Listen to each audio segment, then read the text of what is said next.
And now for the most famous words in motorsports, please welcome our Grand Marshal, Managing Director and Global Head of ETFs Invesco, Dan Draper. Daytona and NASCAR fans everywhere, you know the words, so help me say it. Drivers, start your engines!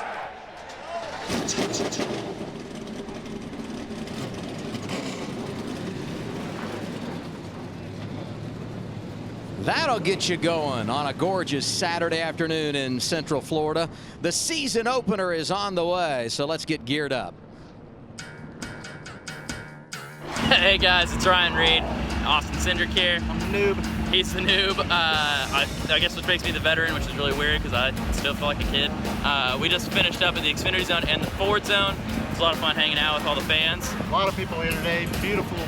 75 degrees. It's hot. I need sunscreen. You ready to go today? I'm ready to go. Ready to push me to lead?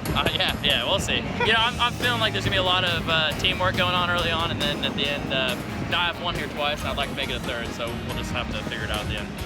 Should be good. This is all about getting a trophy in Daytona, the best trophy in all of NASCAR. Every lap, it just gets more intense and more intense. Drivers, start your engines!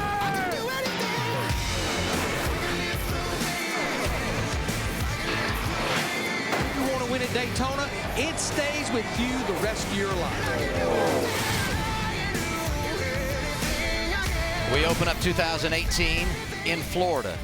And when we wrapped up 2017, we were in the Sunshine State as well. Homestead Miami Speedway, where the rookie, Cole Custer, absolutely dominated, leading 182 of 200 laps en route to his first career victory. His sophomore season rolling off from the 14th position today here at Daytona International Speedway. Let's go from the driver's seat with 00. Brad? Cole Custer, this is Brad Keselowski up in the FS1 booth. You got a copy? Yeah, I got you guys. Great. Well, you're looking pretty good in the Haas Automation Chevrolet. Your Ford, I should say. You finished 2017 in great form with a win. You got to be thinking about championship in 2018. And today in Daytona is your shot to set a message. How do you feel about 2018? Yeah, I mean, we're all pumped to get ready and get it going. We seemed to end the year strongly, really good last year, and we worked really hard on our Speedway cars this year to try and get them driving better. So hopefully we just stay clean, stay out of the wrecks, and be there at the end. Man, this is Michael Waltrip. Cole, you were so fun to watch down in Miami, running 1 inch off the wall all day long. It takes that kind of quiet confidence to be successful here at Daytona. What's your strategy today to get a trophy here in Florida? Is it to charge, or are you going to lay back? I think starting out here, we're going to try and go to the front and see what we got, and hopefully we can stay up there. But we feel like we're kind of mid-pack, and we're getting to the end of the stage. We might try and drop back just because it seems like last year we had a lot of wrecks at the end of the stages. But we'll see. I think we're going to try and make it to the end of the race here at the start of it. All right, buddy, have a good time today, and we're looking forward to following you to your championship march. I appreciate it. Thank you, guys. Cole Custer, one of 7 first-time winners in the 2017 season. Looking to go back-to-back today in the PowerShares QQQ 300. What a beautiful Saturday afternoon in Daytona Beach, Florida. Aerial coverage today provided by Goodyear. Those who live up to their names make one for themselves. Goodyear, more driven. Regan Smith won this race in 2014. Now he's a pit reporter for us. Let's get Regan's wrap. Hello, Regan. Thanks, Adam. You know, one of the toughest things for a race car driver to do is to come back to a racetrack that he's had a bad accident at before. In 2016, Christopher Bell got turned coming out of the tri-oval. He barrel rolled 9 times down the front stretch in one of the worst wrecks we've seen in recent history. Today, if he's going to go out there and compete and get up front and do the things he needs to do, he's going to have to compartmentalize, put that wreck in the back of his mind. He told me once the motor starts, he won't even think about it. But I assure you, if the caution comes out late or a red flag, he will think about that wreck just a little bit. You always think about it when you wind up on your roof. We talked down in the pre-race shop. Won here a couple times, but I remember vividly being on my roof, and that's uncomfortable. This is the biggest race of the year, and to end in the Care Center certainly isn't the goal. Well, the good thing he's got going for him is he comes from a dirt background where they race the midgets, and those cars flip all the time. So he's got some experience with it before this. We've heard from Regan Smith. Let's say hello to our other pit reporters. Leading us off, Jamie Little. Always good to be with you, Jamie. Always great to be with you too, Adam. You know, Joey Logano is a guy we always talk about when we come to Daytona. Well, he qualified 4th today, but during those qualifying laps, he realized he had a fuel pressure issue. Took it back to the garage. The team looked at it and decided in order to avoid potential disaster in the race, they needed to swap out those fueling components. So NASCAR allowed them to do that, but he has to start in the back. I talked to Joey before he got in the car, and he said, I made a plan with a couple of guys starting in the back with me. Watch for him to go high and go to the front as quickly as possible. Matt Yoakum? Jamie, Danny Lawrence is the Xfinity Series director at Richard Childress Racing, but 20 years ago this weekend, he was the engine tuner for Dale Earnhardt, playing an important role in the Big East only 500 win. Earlier today, Nick Harrison, the crew chief on Austin Dillon's Chevrolet, was ejected due to deemed a rear suspension violation. So Danny going to the bullpen, calling his own number. He's on the box today, and he will call Austin Dillon's race here today in Daytona. Adam celebrated his birthday yesterday, Matt, so happy birthday to Danny. Perhaps a belated gift today in the form of a trip to Victory Lane. Now our PowerShares QQQ track description. 2.5 miles of pure joy. I love these banks, 31 degrees. 200 miles an hour. This place gives you everything you want as a race car driver. Very similar to Talladega, but just a little bit narrower, just a little bit smaller, but still very racy, wide open around this racetrack. Our race analysis, we are once again stage racing in the Xfinity Series. And Adam, last night in the Truck Series, the stages were 20 laps. I blinked my eyes and they were racing for that green and white checkered. Tonight, just 10 laps more. These stages fly by, and these drivers charge for those stage wins. And 30-lap stages, which means they can make it without pitting. So you won't see them pit unless they have an incident or an accident of some sort that requires some new tires and fuel. Weather couldn't be better. 78 degrees, sunshine. The track is going to be hot and slick. 40 Xfinity Series drivers on track and ready to go green. And they are behind the 2018 Toyota Camry XSE, the pace car for today's 300-miler at Daytona. That baby was made in Kentucky, Adam. Indeed it was. Georgetown, right? That's right. One of the things real quick right before the race starts that I'm noticing that could be a really important factor today, a big wind towards turn 4. That makes these cars really hard to drive. Didn't quite have this wind for the rest of speed weeks when we've seen these cars practicing.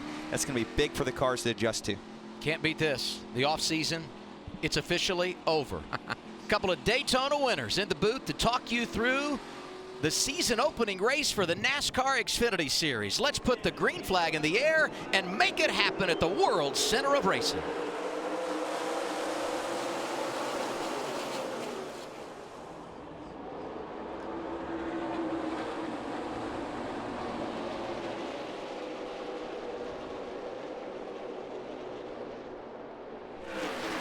Daniel Hemrick with a good push for the lead from Justin Allgaier. That's what you're going to need, Michael, to run up front and lead these races. You're going to need those pushes at the right time. And Brad, these cars have different aerodynamic rules this year. This is the first time we've seen them packed this big, Adam. These guys don't really know what to expect. They do know, however, in order to pass, you need a push, and you're going to see a lot of pushing.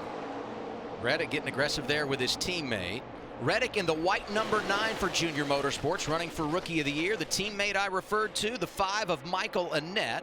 And another car from Junior Motorsports they team with right in front of him on that inside lane, that bright orange, the 7 of Justin Allgaier. Lap 1 to the pole sitter, the 21 of Daniel Hemrick. Second-year driver out of Kannapolis, North Carolina, piloting that 21 for Richard Childress. Check out the 22 of Joey Logano. He doesn't wait around. When they say go, he takes off. And, you know, some of the drivers around him recognize that, Adam, and I saw him flare up and go 3 wide with him, including Jeremy Clements in that 51 car. So that's a great move by Clements. He was able to pass some cars, but Joey's on a mission. So what Joey's looking to do here is he's trying to charge up a run. And quite simply what that means is he wants to get a little gap, fall in line, use the draft to build up some speed, and then jump out of line and pass as many cars as he can. But he's got to get back in line as quickly as possible because his run will stall back out when he loses the draft. What? So we call that island hopping as race car drivers. So he's going to try to island hop one position at a time. This has got to be concerning for the competition. Rear of the field to top 15 in 2 laps. Yeah, unbelievable how fast this race car is. And the spotters have to be on the radio saying, protect the high side. You got one coming, but he's coming so fast, guys can't get out there in front of him in time. Joey outside of the 98. That's Eric Almirola. Daniel Suarez in the 18 for Joe Gibbs Racing. 3 of the drivers pulling double duty on this special weekend here at Daytona. And another of our double dippers, Kyle Larson, 42, won 3 times last year, making the high side work. Outside the pole sitter, Daniel Hemrick, who got real close to that double yellow line, almost slipped up there. That win to turn 4, Michael, it's going to be tough for these guys today, and I think that's part of a factor of what you just saw there. We got to get on the horn, Brad. We got to tell these drivers to get up in front of Joey. He's already inside. Top 10, 3 laps. Amazing. That's very impressive. I would have lost the bet on how many positions he could get in the first 10 laps of this race. He's really got a fast race car. On board here with Ryan Truex, driving the 11 for Kaulig Racing in 2018. And you can hear Ryan lift right there real quick, and he knows that he's got some speed built up. He's going to use that run right here to take pass on Spencer Gallagher on the top and try to bring in Joey Logano from the 3rd lane, just like you were talking about, Michael. Oh, Joey gets him a little bit loose off of 4 there. You could see Ryan wiggle. Staying ahead, light up, still looking ahead, light up. Okay, he pushed you out in front of him by 1. He's going to get a push from the 18 back to you. 1 back, half back, getting a push back to you. You wouldn't believe how fast Joey's car makes those other guys' cars feel. He really pushes them ahead. And watch when he gets into the back of Ryan Truex coming off turn 4. Truex nearly loses his car. Help here. 23 has no help in the middle. Whoa. That was just a very light push. You, buddy. Keep helping there. Did he for sure touch him there, Brad? Oh, yeah, for sure. But with the wind being right there in the track and the corner, the way it is right there, that is going to be the danger spot today. You can lose control of your car off that corner without a push. It's just absolutely. It flattens out quickly and it gets loose there. And another thing we're noticing, as these guys are all 3 wide, they have slowed down the high lane. Tyler Reddick falling back. He was leading just a few laps ago, but without that help behind him, he's fallen back. Great job by Spencer Gallagher early in this race, maintaining a top 10 running position. He's in 7th right now. Looking ahead at Joey Logano, hopefully learning from Joey Logano. Experience is a real factor here at Daytona, and Spencer doesn't have a lot of it. 3 wide. And at the bottom, that's the one of Elliott Sadler, won both Stage 1 and Stage 2 a year ago. And we've been celebrating Joey Logano's progress. How about the 3 of Austin Dillon? He too started at the back, driving his way inside the top 15. Scored 11th right now. Brad, you know this, with 3 wide and the way these cars are pushing all over each other, these tires are starting to get some heat in them. They'll really start to slip and slide. Absolutely. Look at that 23. It is 23. Oh, and the 60, Austin Cindric. He's in the middle. He's got the least amount of error on the car possible, and that's the slick spot on the racetrack off of turn 4. That's a tough spot to be in. And Adam, what happens there when you get in that position and you get loose, you learn from it. If you spin out and crash, then your day's over. But when you get loose, you learn, and you make sure you don't put yourself in that position again. I don't know what the plan was, Jamie, but from the rear of the field to 5th and 6 laps, I'd say so far so good for Joey Logano. I think that was exactly his plan. He wanted to go up top, get a couple drivers to go with him.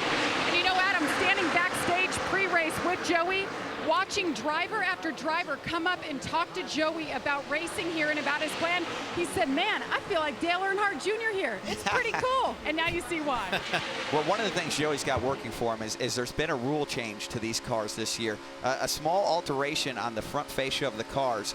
And what that's done is essentially made these cars drive more similar to what the Cup cars have drove like for the last 2 or 3 seasons. And Joey has a tremendous amount of experience in how those cars drive, and the rest of the field is catching up and trying to learn it in real time at 200 miles an hour. What are your impressions of Daniel Hemrick? Started on the pole, has led every lap, seems to be really managing the field. Actually, Larson edged him on one of those circuits, but he has really balanced the rear view mirror and the windshield pretty good in the early going. He has. He's done a great job, but now Joey Logano has given Kyle Larson the push that he needs to take him to the front.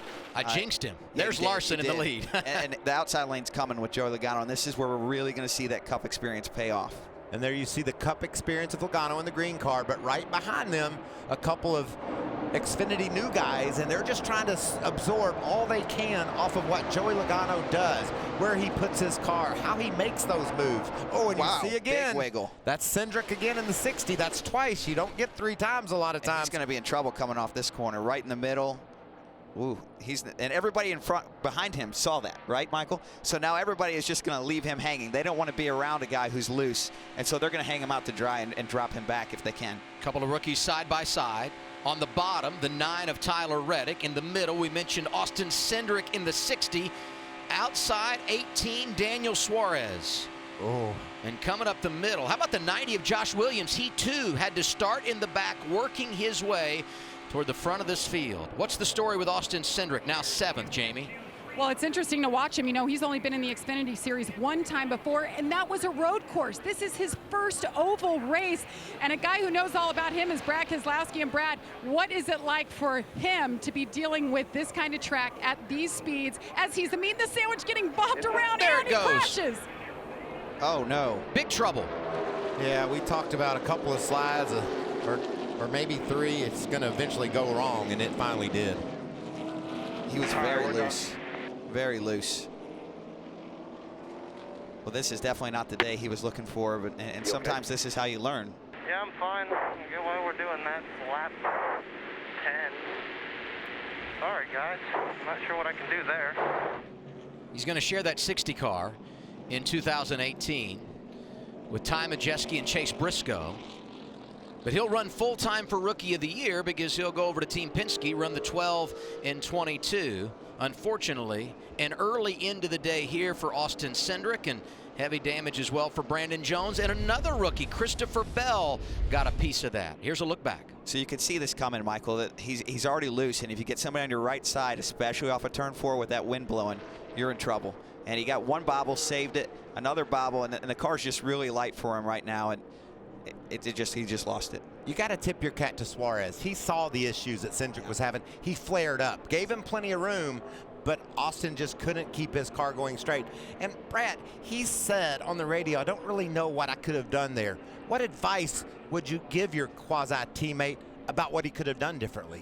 Well, at this point, you know you're struggling. There's not a lot you're going to do other than just lift and give up spots and try to get it into the pit road and survive another lap. And hopefully catch a break to work on your car. You know, a lot of times, Adam, when you're loose like that, you get tense and you start over driving the car because you're so anticipating it's going to spin out on you, and that adds to your problems. I've often said you got to be strong mentally to be successful at this style of racing. I go back to last year when he was competing for you, involved in an early crash in the truck race. His only experience here, does that weigh on his mind at all? Oh, that's definitely weighs on your mind. And this type of racing, look, it's tough. It's really tough. You know, you want to trim your car out to be as fast as it can be. And sometimes when you do that, they make them hard to drive. He had a great qualifying effort, you know, up in the top 12. So that team obviously had that car trimmed out.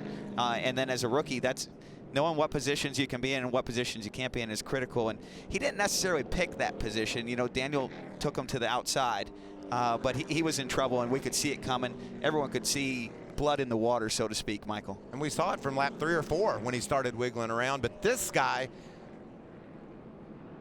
Now, if you go back, Tyler Reddick was right inside of Austin Cindric. He got a little bit of damage in this thing.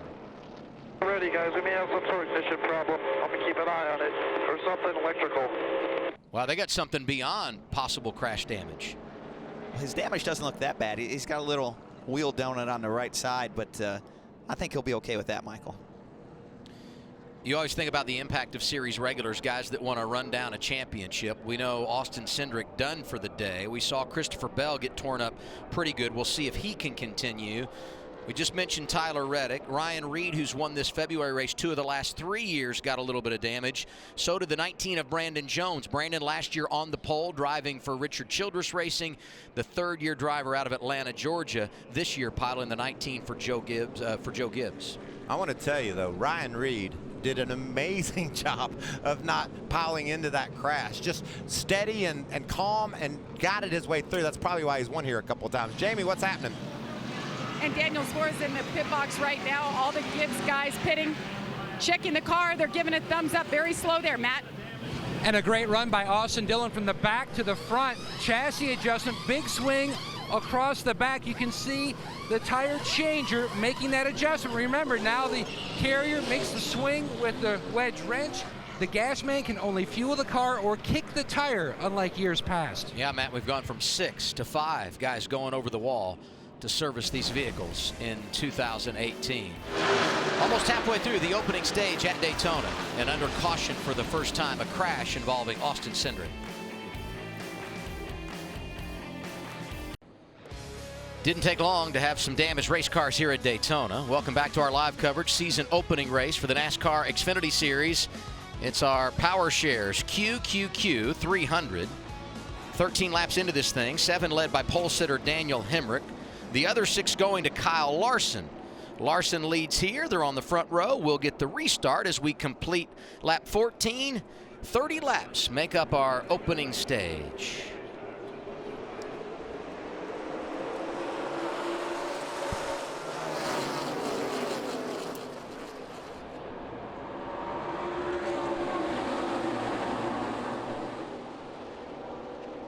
Couple of nice early runs by Josh Williams. You talked about him, Adam, in the 90 car up in the top 10. And Joe Nemechek, third place finish last night in the truck. The old man still got it. Trying to go back to back. One of 4 entries for Johnny Davis and JD Motorsports.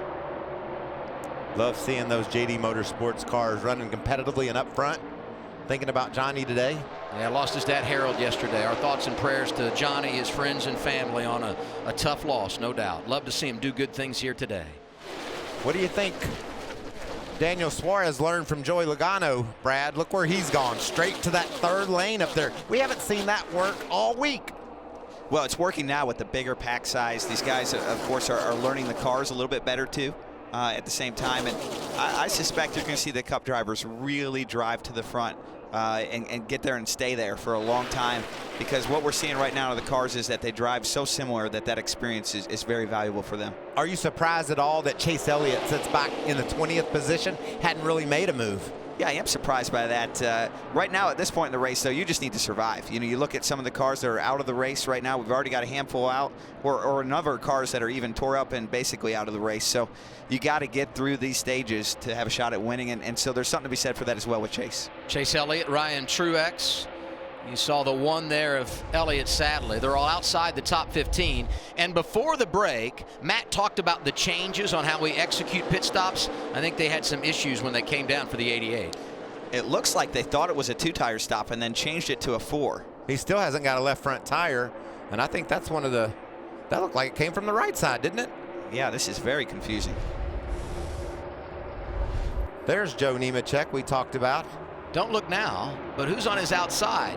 Daniel Suarez, and then the 86 of Brandon Brown. Great to see him doing positive things. You mentioned Josh Williams in the 90, couple of ARCA wins for the kid out of Port Charlotte, Florida. Really good stories inside the top 10. And we remind you, if you're just joining us, that 22 car piloted by Joey Logano, won here in 2011, started the back, inside the top 5 in 3 or 4 laps, and he rides 3rd right now, maybe 2nd that last time around. And Joe Nemechek, I want to go back to him. Don't forget, Joe Nemechek's a 2-time winner here. He can get it done, too. And he got it done last night. I texted him before the truck race. I said, are you going to go for it, old man? He said, oh, yeah. And he went for it. Drove up to a 3rd place finish, and now right up in the lead pack today as well. You can't put a price tag on experience, right? Good Spencer Gallagher making a move to the bottom lane. Yeah, he's done a nice job as well. And there's Josh Williams at 90. Michael Annett finding some aggression in that high lane. You know, Adam, you talked about Brandon Brown. I became a huge fan of his. Brad, oh, look at Joey just working that car. Big block, big moves and big blocks early in this race. We're only 18 laps in. We've already had a major wreck, and we're seeing big blocks. So intense. Even though they know the possible dangers of making those blocks, they still are willing to do it. Hey, just behind these guys, Matt Tifft in the top 10. 2nd-year driver, making the move to Richard Childress Racing in the offseason, driving that 2 car. He's another one that had to come from the back, but now in the 7th spot. Just over 10 laps remaining, stage 1 at Daytona.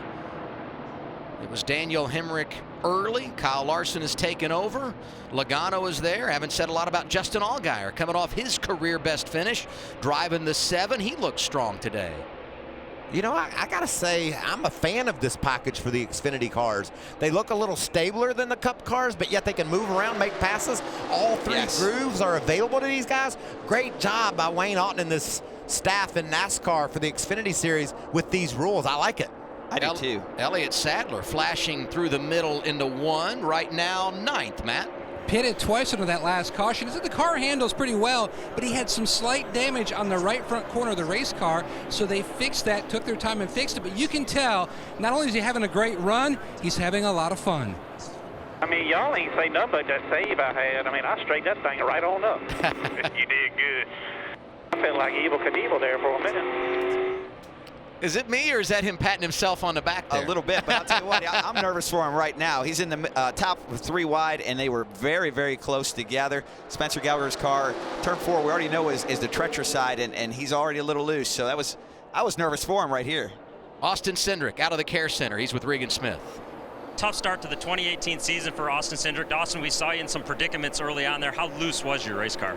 It wasn't too bad, but when you get in 3 wide situations with everyone, I'd have to see how close 18 was to my door, but probably racing a little too aggressive there to start the race. I just wanted to get to the 3rd stage, to be honest, but it's unfortunate. The guys on the 60 car worked really hard over the offseason. I think Chase will be in the car next week in Atlanta, so hopefully they can rebound and have a solid weekend with no drama, but I'm excited to try and kick the season off strong. I mean, Speedway racing, I'm sure there'll be more turn-up cars this race. It's just how it is, but I'm excited to see how Ryan does. Hopefully he can have the 3-peat and move on to Atlanta.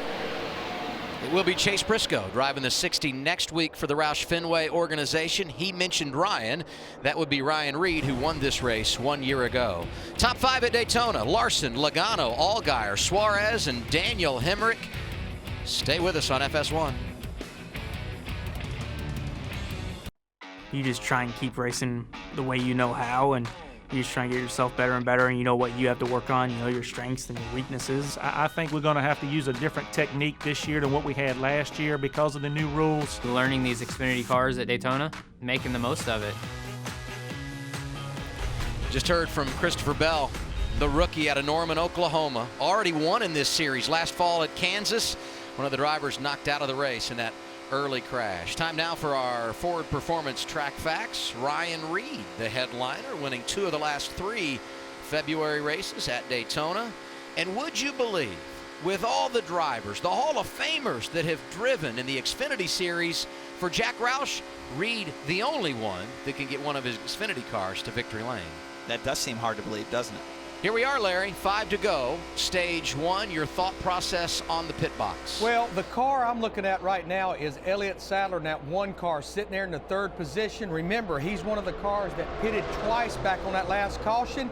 If he can get up there and contend for these stage points, which he's pretty good right now, because of when he pitted, he can stay out and he can go to the end of stage 2 at lap 60. So he could really cash in as he moves by Joey Logano for 2nd. And we know tires, not a big part of the equation here, fellas. And that was impressive. He did to Joey what Joey had done to the field, was able to swing to the high side of the 22 car and grab that spot away. He's going for the stage victory. Elliott's a great restrictor plate racer, and he's starting to figure out how these cars are driving and what it's going to take, and he's making the right moves. Mentioned Christopher Bell done for the day. Regan, what's his situation? Christopher Bell, not the start to the season that you wanted to have. First off, glad that you're okay. Do you put this day behind you and think about Atlanta already? Yeah, going into the beginning parts of the season, we know that Daytona is kind of a, this can happen. So we tested at Atlanta. It's one of my favorite racetracks. I'm excited to get there. We're going to have a really, really fast running Camry. One of our championship favorites, guys. He's going to have to wait till Atlanta to get his 2nd career win. Tough break for Christopher Bell. And you look at the track, Larry mentioned it, Elliott Sadler has worked his way to 2nd, won both stages, 1 and 2 in this race a year ago, won a stage here last summer as well. His teammate, the rookie, it's not William Byron, it's Tyler Reddick piloting that machine in 2018. 30,000 RPM, just a popping in the exhaust. I don't know, I'm feeling it power-wise just a little bit. Header or something, a hole in the header. That's what it sounds like to me, Michael. You know, a lot of times you'll have cars that backfire and make sounds like that. It'll be some kind of exhaust system failure, which isn't fatal for your day, but it sure is annoying, and it doesn't quite run as crisp as it did before. Look at Joey. Puts the move back on Elliott Sadler. He gets to the outside of the 1 car and takes that 2nd spot away. Here's the balance with a lap and a half to go in stage 1. these stage points really don't mean anything to the 42 of Kyle Larson, 22 of Joey Logano, the 18 of Daniel Suarez, because they're not running for the championship. But there's a playoff point on the line at all these stage points for guys like Elliott Sadler, Justin Allgaier, Tyler Reddick, Cole Custer. That's why they are so aggressive with 1 lap to go. And Elliott Sadler says, well, Adam, will you tell Larson and Logano that? Get out of the way? It means a lot to me. But they're still race car drivers. They ain't getting out of the way. That's exactly right. Especially with 1 lap left in the stage. I like what Larry said, though. Elliott Sadler, he wants those points, but he's in a good spot either way here because he can stay out for the next stage. Presumably they will. I just love the way he's driving this race car. So aggressive, a lot of speed. Down there on the bottom by himself, yet he's able to hang tight. He's in the mix, so is his teammate, Justin Allgaier. Joey's That's him in that bright orange 7. Let's see if it's almost there. He needs to break the plane on Kyle Larson's bumper. Just can't quite do it. Larson has led 22 of the first 29 laps in this opening stage, and it looks like he's going to win it. Back through the tri-oval. Stage 1 is complete. It's Kyle Larson who wins the first 30-lap stint. Logano is second. Allgaier, Reddick, and Sadler the top 5. The pole sitter Hemrick was 6th. Annette, Suarez, Gallagher, and Custer all scoring points at Daytona.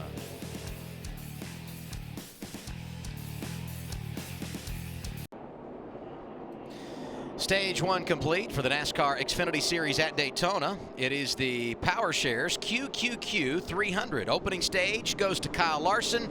He and others coming down pit road. Regan? Yeah, Justin Allgaier coming to his pit box. He's been happy with his race car so far. He's going to hit his marks. The guys are going to do 2 tires and fuel. Matt? Looking for right side tires on the 42 of Kyle Larson. His car extremely free in traffic out front. It was much better. Meanwhile, the 1 of Elliott Sadler said, whatever adjustment you guys made, it certainly freed it up, but maybe a tick too much. Fuel there on the 1. Jamie? Joey Logano's a little tight corner exit. They were going to take 2 tires, but actually they changed their mind and said, let's do 4 to give you an idea, Joey, of what this pit stop will feel like being longer for tomorrow, and also to see what the tires do over the course of a run. Thank you, Jamie. Elliott Sadler has made his 2nd pit stop of the day.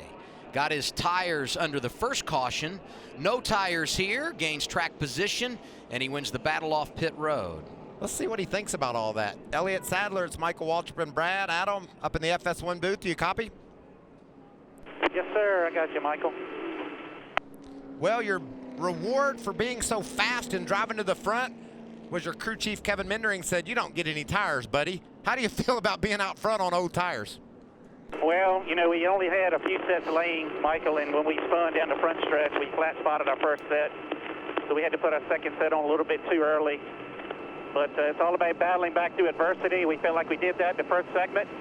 We're starting to tail the end of the longest line and making it all the way back to the top 5. So great job by my guys. Our 1 main financial Chevrolet is fast. I just got to manage it here the next 30 laps till I can put some more tires on it. How about a Daytona spin and win? Have fun, my buddy. I hope y'all got that on TV. He said the key word. My car is fast. If you have a fast race car, it trumps everything at Daytona. We'll see if Sadler can finish the deal today. Aerial coverage provided by Goodyear. Those who live up to their names make one for themselves. Goodyear, more driven. Stage 1 is complete here at Daytona in the Xfinity Series. Kyle Larson took the green and white checkered flag, but series regulars Justin Allgaier, Tyler Reddick, and Elliott Sadler rounded out the top 5. Those guys already looking for stage points, Larry, and you said that that was going to be something that we could watch for in this race. Well, I think it's because we now have a template to look at what went on last year. You think about Elliott Sadler, he did not win a race, but he won the regular season points, and a lot had to do with stacking those stage points throughout the regular season. Stacking stage points beginning on race number 1. Adam, back to you guys. Stage 1 is complete. Now you kind of, as a driver, know what you have. Does it change how aggressive you are in stage 2? We're about to go green. I think absolutely. You've got a feel for the car.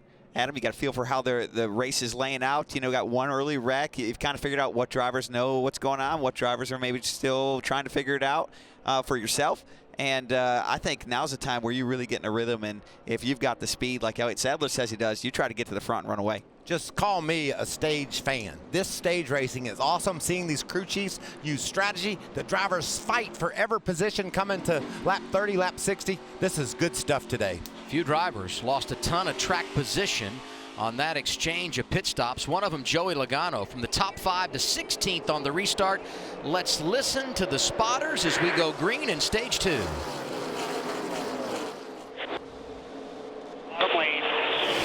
Try to make it 3-way.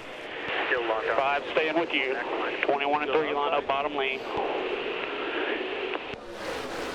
Tight in front of one. The 18's got room in front of him. The second car in front of you. Within a half car length of him. Got a half car length behind you. He's got help out back. Got your quarter. Got your bumper. Clear bottom. Clear bottom. Bumper, outside bumper. Help will come back to you right here. The guy on your outside doesn't have a pusher yet. Your pusher's closer than his. 98 is not clear. 2 by 2. You're 1 back. Bottom lane closest now. Still bumper. Still bumper. 22 closing on you now. 1 inside. They're middle to 3. 88's following you on the high side. There you go. 88.5 lined up with you. 1 back.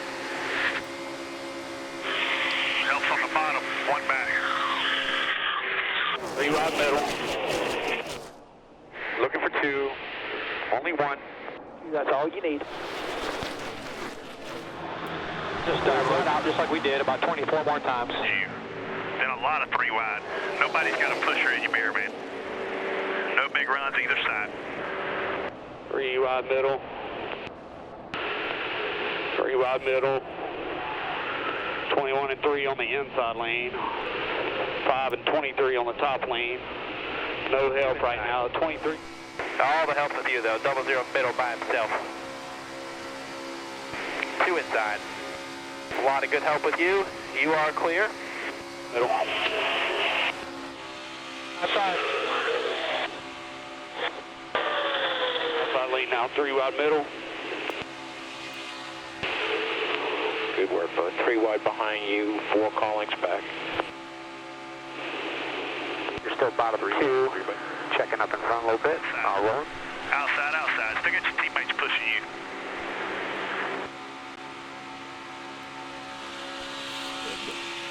Brad, I love hearing the personalities of the spotter. You can just tell how calm and collected they are. But if I'm you, the driver out there in your number 2 Ford, you ever feel like just saying, could you just be quiet for a minute? I need to think about this. Could you just be quiet for a minute? You want to, but the spotters are so key to giving you the situational awareness in this pack that you need, because 1 inch can be the difference between wrecking, passing, and winning.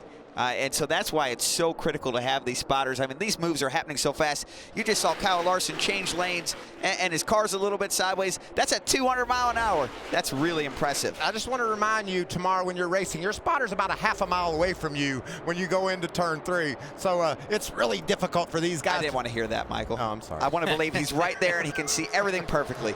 Kyle Larson's led 28 laps today. He won stage 1. The only other driver to lead in that first stint, our pole sitter, the 21 of Daniel Hemrick, but he's a little deeper in the field now, Matt.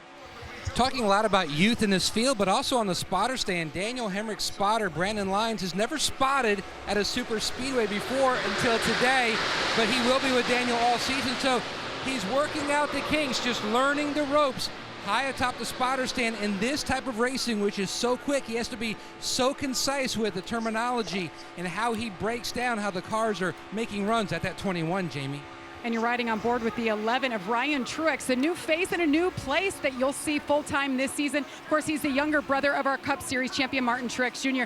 Ryan told me that he's had so many opportunities in his career, so many fell through. He did not truly believe that this was going to be his team and his car until he got to the garage on Friday and saw his name on the car. Doing a nice job here. Car has been good. Took fuel only on the last stop, Adam. Kind of reminds me a little bit of another late bloomer, his older brother, Martin Truex Jr., who is the defending champ in the Monster Energy NASCAR Cup Series. Adam, Brad's about to have a fit up here. When Joey made that run and Kyle Larson blocked him, I didn't know if they were going to make that corner or not. I didn't think they were going to make it. Wow, we're seeing some great racing. Intense up front. Chase Elliott and Joe Logano have gotten together, and they are pushing up to the front. I was surprised, Adam and Michael, how Chase was kind of riding around 10th or 12th.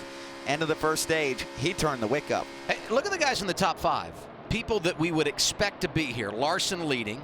Logano there in second, side by side for third. Eric Almirola, Chase Elliott, they have both won here. And behind him, Elliott Sadler, great plate racer, and Ryan Reed, who's won here 2 of the last 3, and he had a bit of a moment. Suarez giving him a bump there in the corner.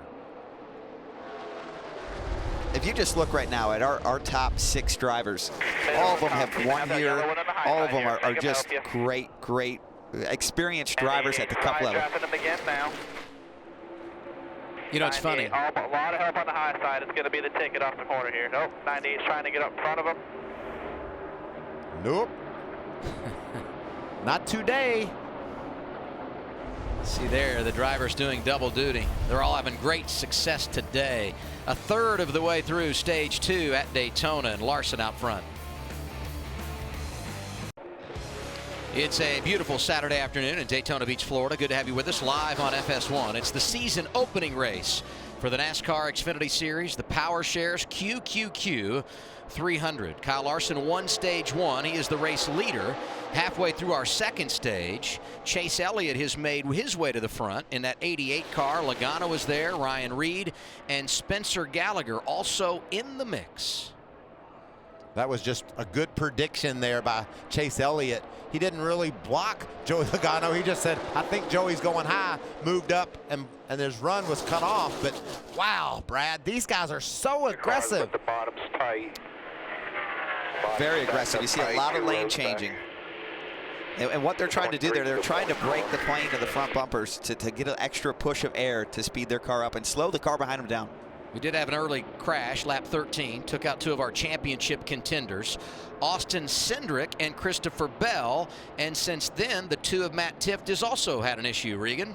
Yeah, Matt Tifft hit pit road for 4 tires. He thought he had a right front tire going down. The crew is trying to diagnose that right now. He did so under green, so he's 1 lap down. If he could somehow stay in that position, he might get the free pass at the end of this second stage, get back on the lead lap. New leader at Daytona, Chase Elliott to the front, able to get around the 42 of Kyle Larson, and look who's behind him. Outstanding day for the 23 of Spencer Gallagher. This is Spencer's Xfinity race of his career. His best finish is 8th here at Daytona back in 16, but this is as strong as I've ever seen him. That GMS team, oh, God, that's close side drafting. That GMS team that Spencer drives for, Adam, they're really building some nice race vehicles. Won the truck race 1-2 last night, and now running right up front in the Xfinity Series. Maury Gallagher, Mike Beam, that whole organization is really doing a nice job. As a driver, seeing what you're seeing here, Brad, you getting more or less comfortable? Less, yes, absolutely. I get less comfortable when I see a lot of lane changing because it's very hard to predict, and eventually cars get just far enough beside each other where they hook each other and wreck. So lane changing is very, very nerve-wracking for a driver when you get up towards the front. Eric Almirola made his presence known early in stage 2. 10th right now, Matt, for the guy that won here a couple of years ago. Now, Adam, Kevin Harvick's Cup pit crew really maximizing every opportunity to shake off the rust and get reps. Pulling triple duty. Last night they pitted a truck utilizing last year's impact gun, but with a new 5-man roster, just trying to work out the kinks on that. Today, they've got the 2018 impact gun, the 5-man roster, and now tighter fender well openings. Just trying to get through this new process, looking ahead to tomorrow's Daytona 500. You know, nothing replaces real live action reps, no matter how much you practice. Adam, that 2017 gun, it sounds like a Yamaha. The one they were using last night. Yeah, it's really high pitched. The ones they're using now sound like Harleys, just a growling sound. He's just rolling the inertia from this push, nose out car, but now the bottom's locked up tight. 23 is going to nose out. All right, they're off of him now. Everybody loose behind. Top reforming. 22 and 42 off the corner here. It's Eddie DeHunt, Chase Elliott spotter, as he's taking the lead, kind of worked his way up really diligently here. Finally, someone was able to crack Kyle Larson. Let's see how long he can hold on to it here, Michael. Yeah, and you just heard DeHunt. He's telling Chase Elliott all that, and it's all going on behind him. But Elliott needs to hear all that information so he can anticipate those lane changes. I thought when Logano came from 16th to the front on a restart stage 2, he was going to be the guy. Finds himself 5th right now. It's Chase Elliott leading the way, 10 laps to go. Just having fun today and do our thing. Try to be there when it counts. Y'all look good. They are tight in front of you. That 18 kept doing that. I wish we could have been more aggressive on blocking him.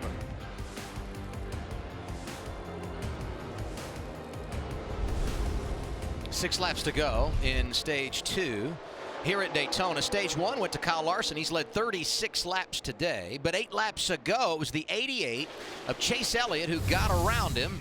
Here's how he made it happen. Well, here's what we see, Adam. He's moving up, he's moving down. He's trying to really get a feel for Kyle Larson's awareness of where he's at on the racetrack. And he's also trying to build runs to make the pass. And then finally, it's going to all come together. One lap here off of turn 4 where he goes all the way to the top and drops back down to the bottom, gets Kyle Larson a little bit loose, and gets just close enough to break the plane of his rear bumper, grab that side draft, and charge the lead.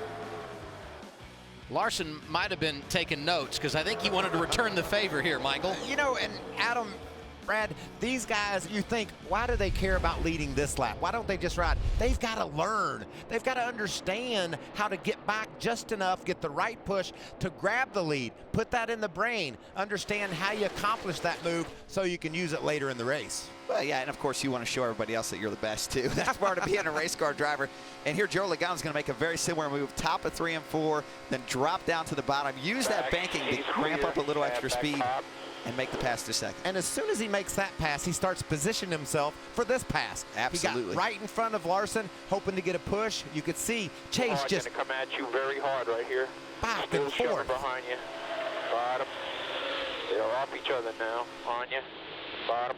This is where it gets really hairy, Michael. All this lane changing. Eventually, somebody changes lanes when someone gets right up to them and they hook. That's when the wrecks happen. Half lane higher. Listen to that 88 radio. So much to manage. Go to the break at the line. Lawson's holding off 2 lanes. 2 back you, bottom. Mid. Great information. Little crossover. Logano, low, high, nothing doing. 3 remaining stage 2. First 3, single file. First 3. These guys are playing equally as much defense to get up sharp now. as they are offense. Coming to you. They're also playing with fire. We're very early still in this race. We're not even halfway. This will get you in trouble. The end of stage 2 will be halfway. It's no coincidence, Adam, that 4 of the top 5 are Cup racers. 5 of the top 6. These guys know how to play the game. Now going to come at you up the corner bottom. 3 of those 4 have won here at Daytona. Big push coming. On you. He's holding off 2 lanes behind him. Amarola on the top. Satchel pushing Amarola hard on the top behind Logano. The top is formed up good. Majority and tight. On you. Can you imagine Chase Elliott having to digest all that? Want to go at the line to the break first. He's doing a good job at it. He's got a lot of help from a spotter here too, as you can hear. Are you truly comprehending every word and then managing it, putting it to good use on track? That's what you have to do. You're not going to win these races without getting it. He's got a good push right here. The spotter's letting him know it's coming. And now he's got to make some tough choices. The run stalled. He did a great job of holding it back. And Brad, is Brad using the brake any to roll off of Chase Elliott to hopefully get a run, or is it all just rolling off the gas? You know, every driver uses a little different tactics, so it's hard to say exactly what he's doing, but mostly what you're seeing him do is change lanes to, wow, quick lane change there. To charge the cars up. That's why they're changing lanes, is they're trying to charge their runs up. Look at Suarez. Huge run. What about Truex in the middle? The 11 having a good finish to stage 2. Final lap in our second stage at Daytona. Top's going to come back at you, reforming. Chase Elliott out front. What happened to Joey? Did he get loose and just fall back? Well, he was trying to charge his run up by slowing down, and when he did so, everybody just jumped all over him and took advantage of it. Now he's going to punt and try to finish this stage, and Chase Elliott has earned this stage win. Stage 1, Kyle Larson. Stage 2 belongs to Chase Elliott in the 88, driving for Dale Jr.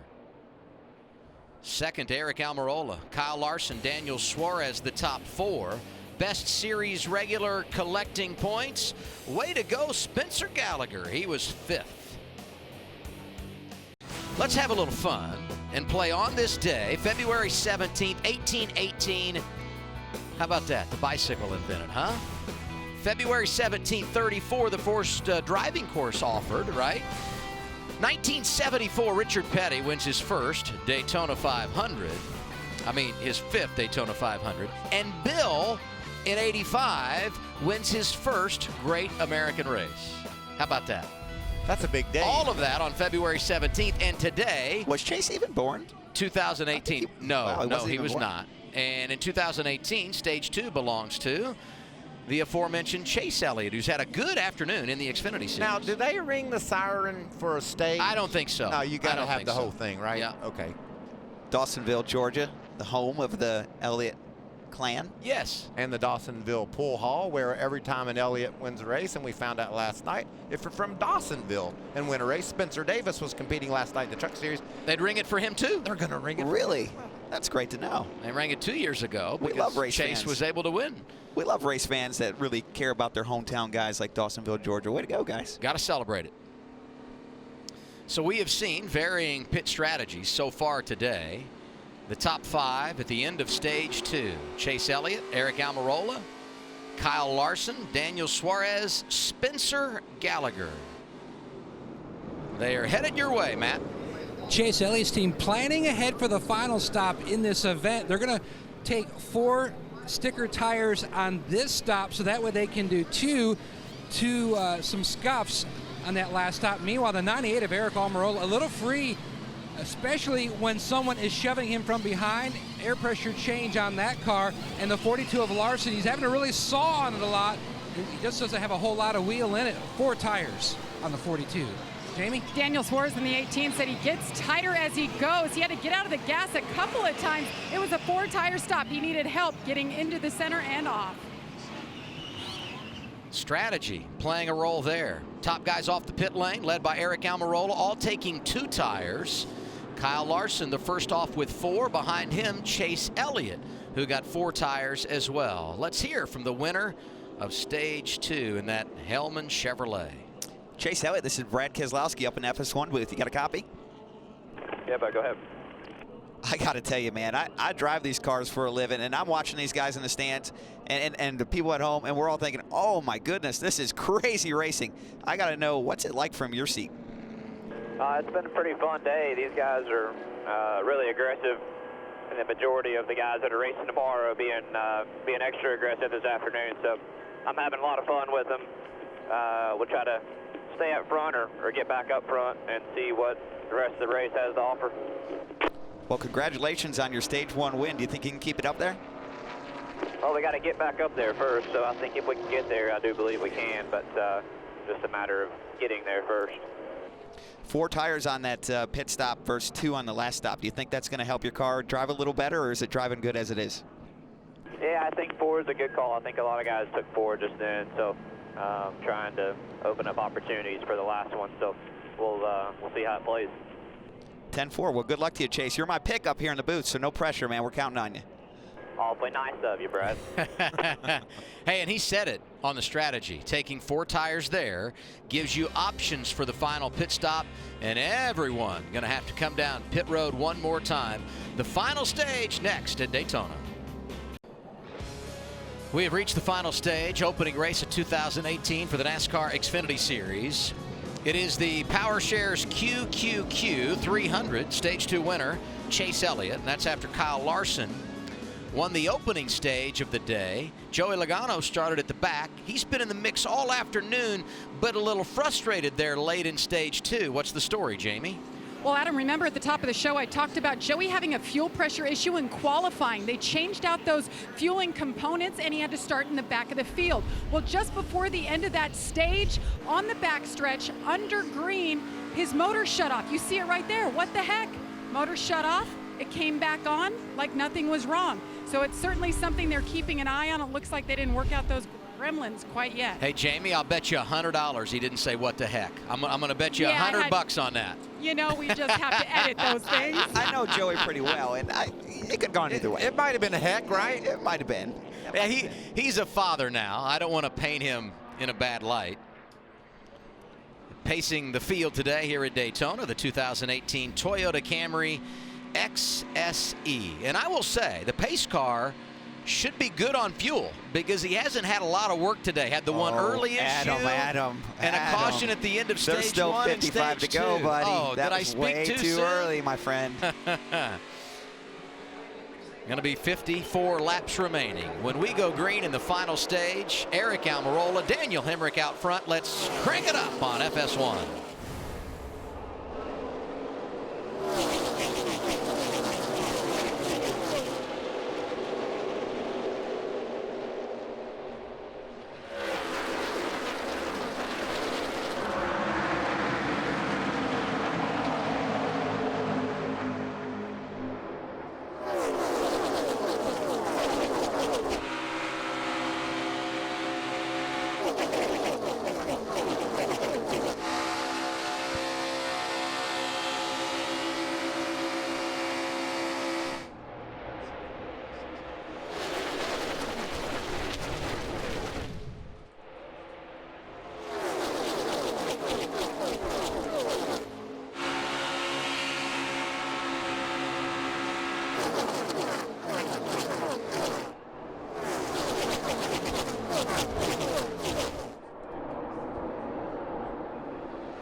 Adam, I thought it was really interesting how Eric Almirola picked the top lane on the restart. We haven't seen it for quite some time. Got a great push from Joey Logano, cleared to the lead, but that hung Joey out on the top, and he's fallen back a little bit. Oh, he's going to make a big 3-wide move, and he's just now got to Chase Elliott. Remember, those two drafted to the front in segment 2. And Larson going to the inside, and that 42 of Eric Almirola put Larson back in the lead. Maybe not for long. Logano drafting help from the 88 of Chase Elliott, making it work on the high side, Michael.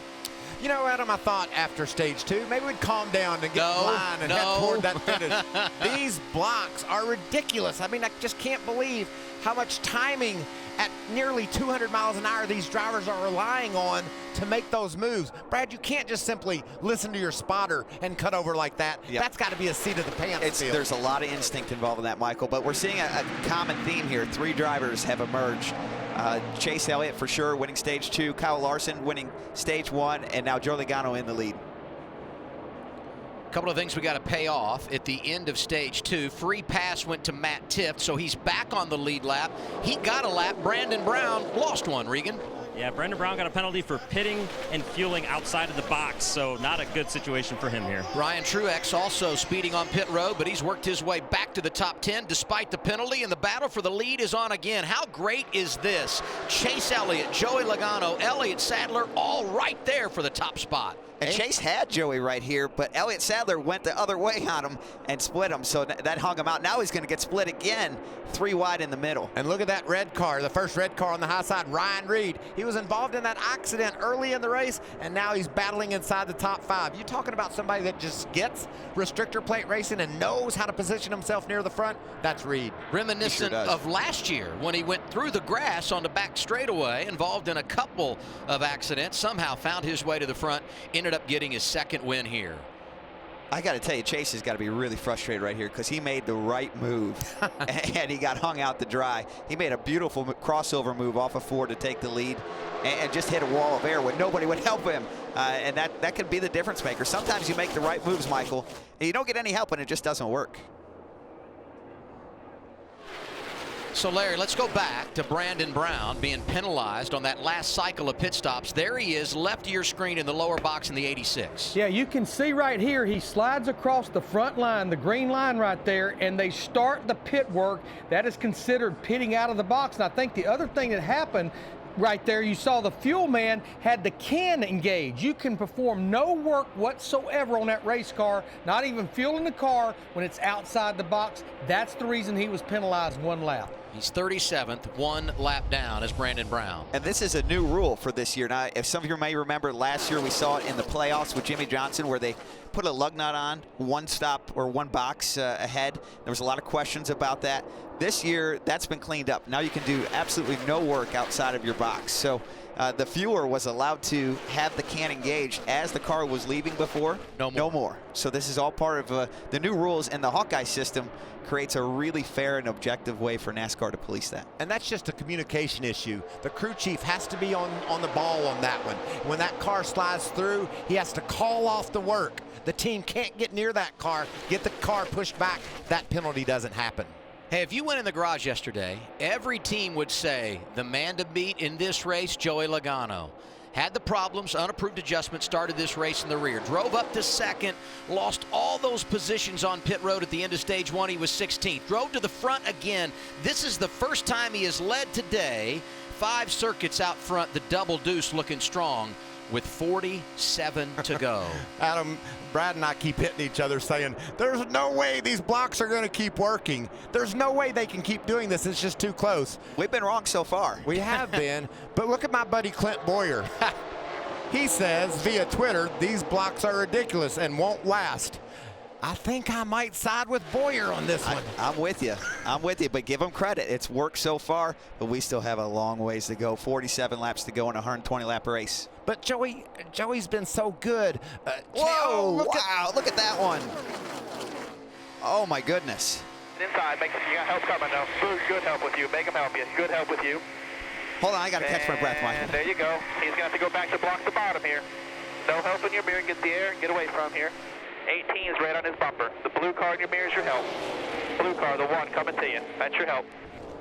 Wow, that made my heart race just like it did you.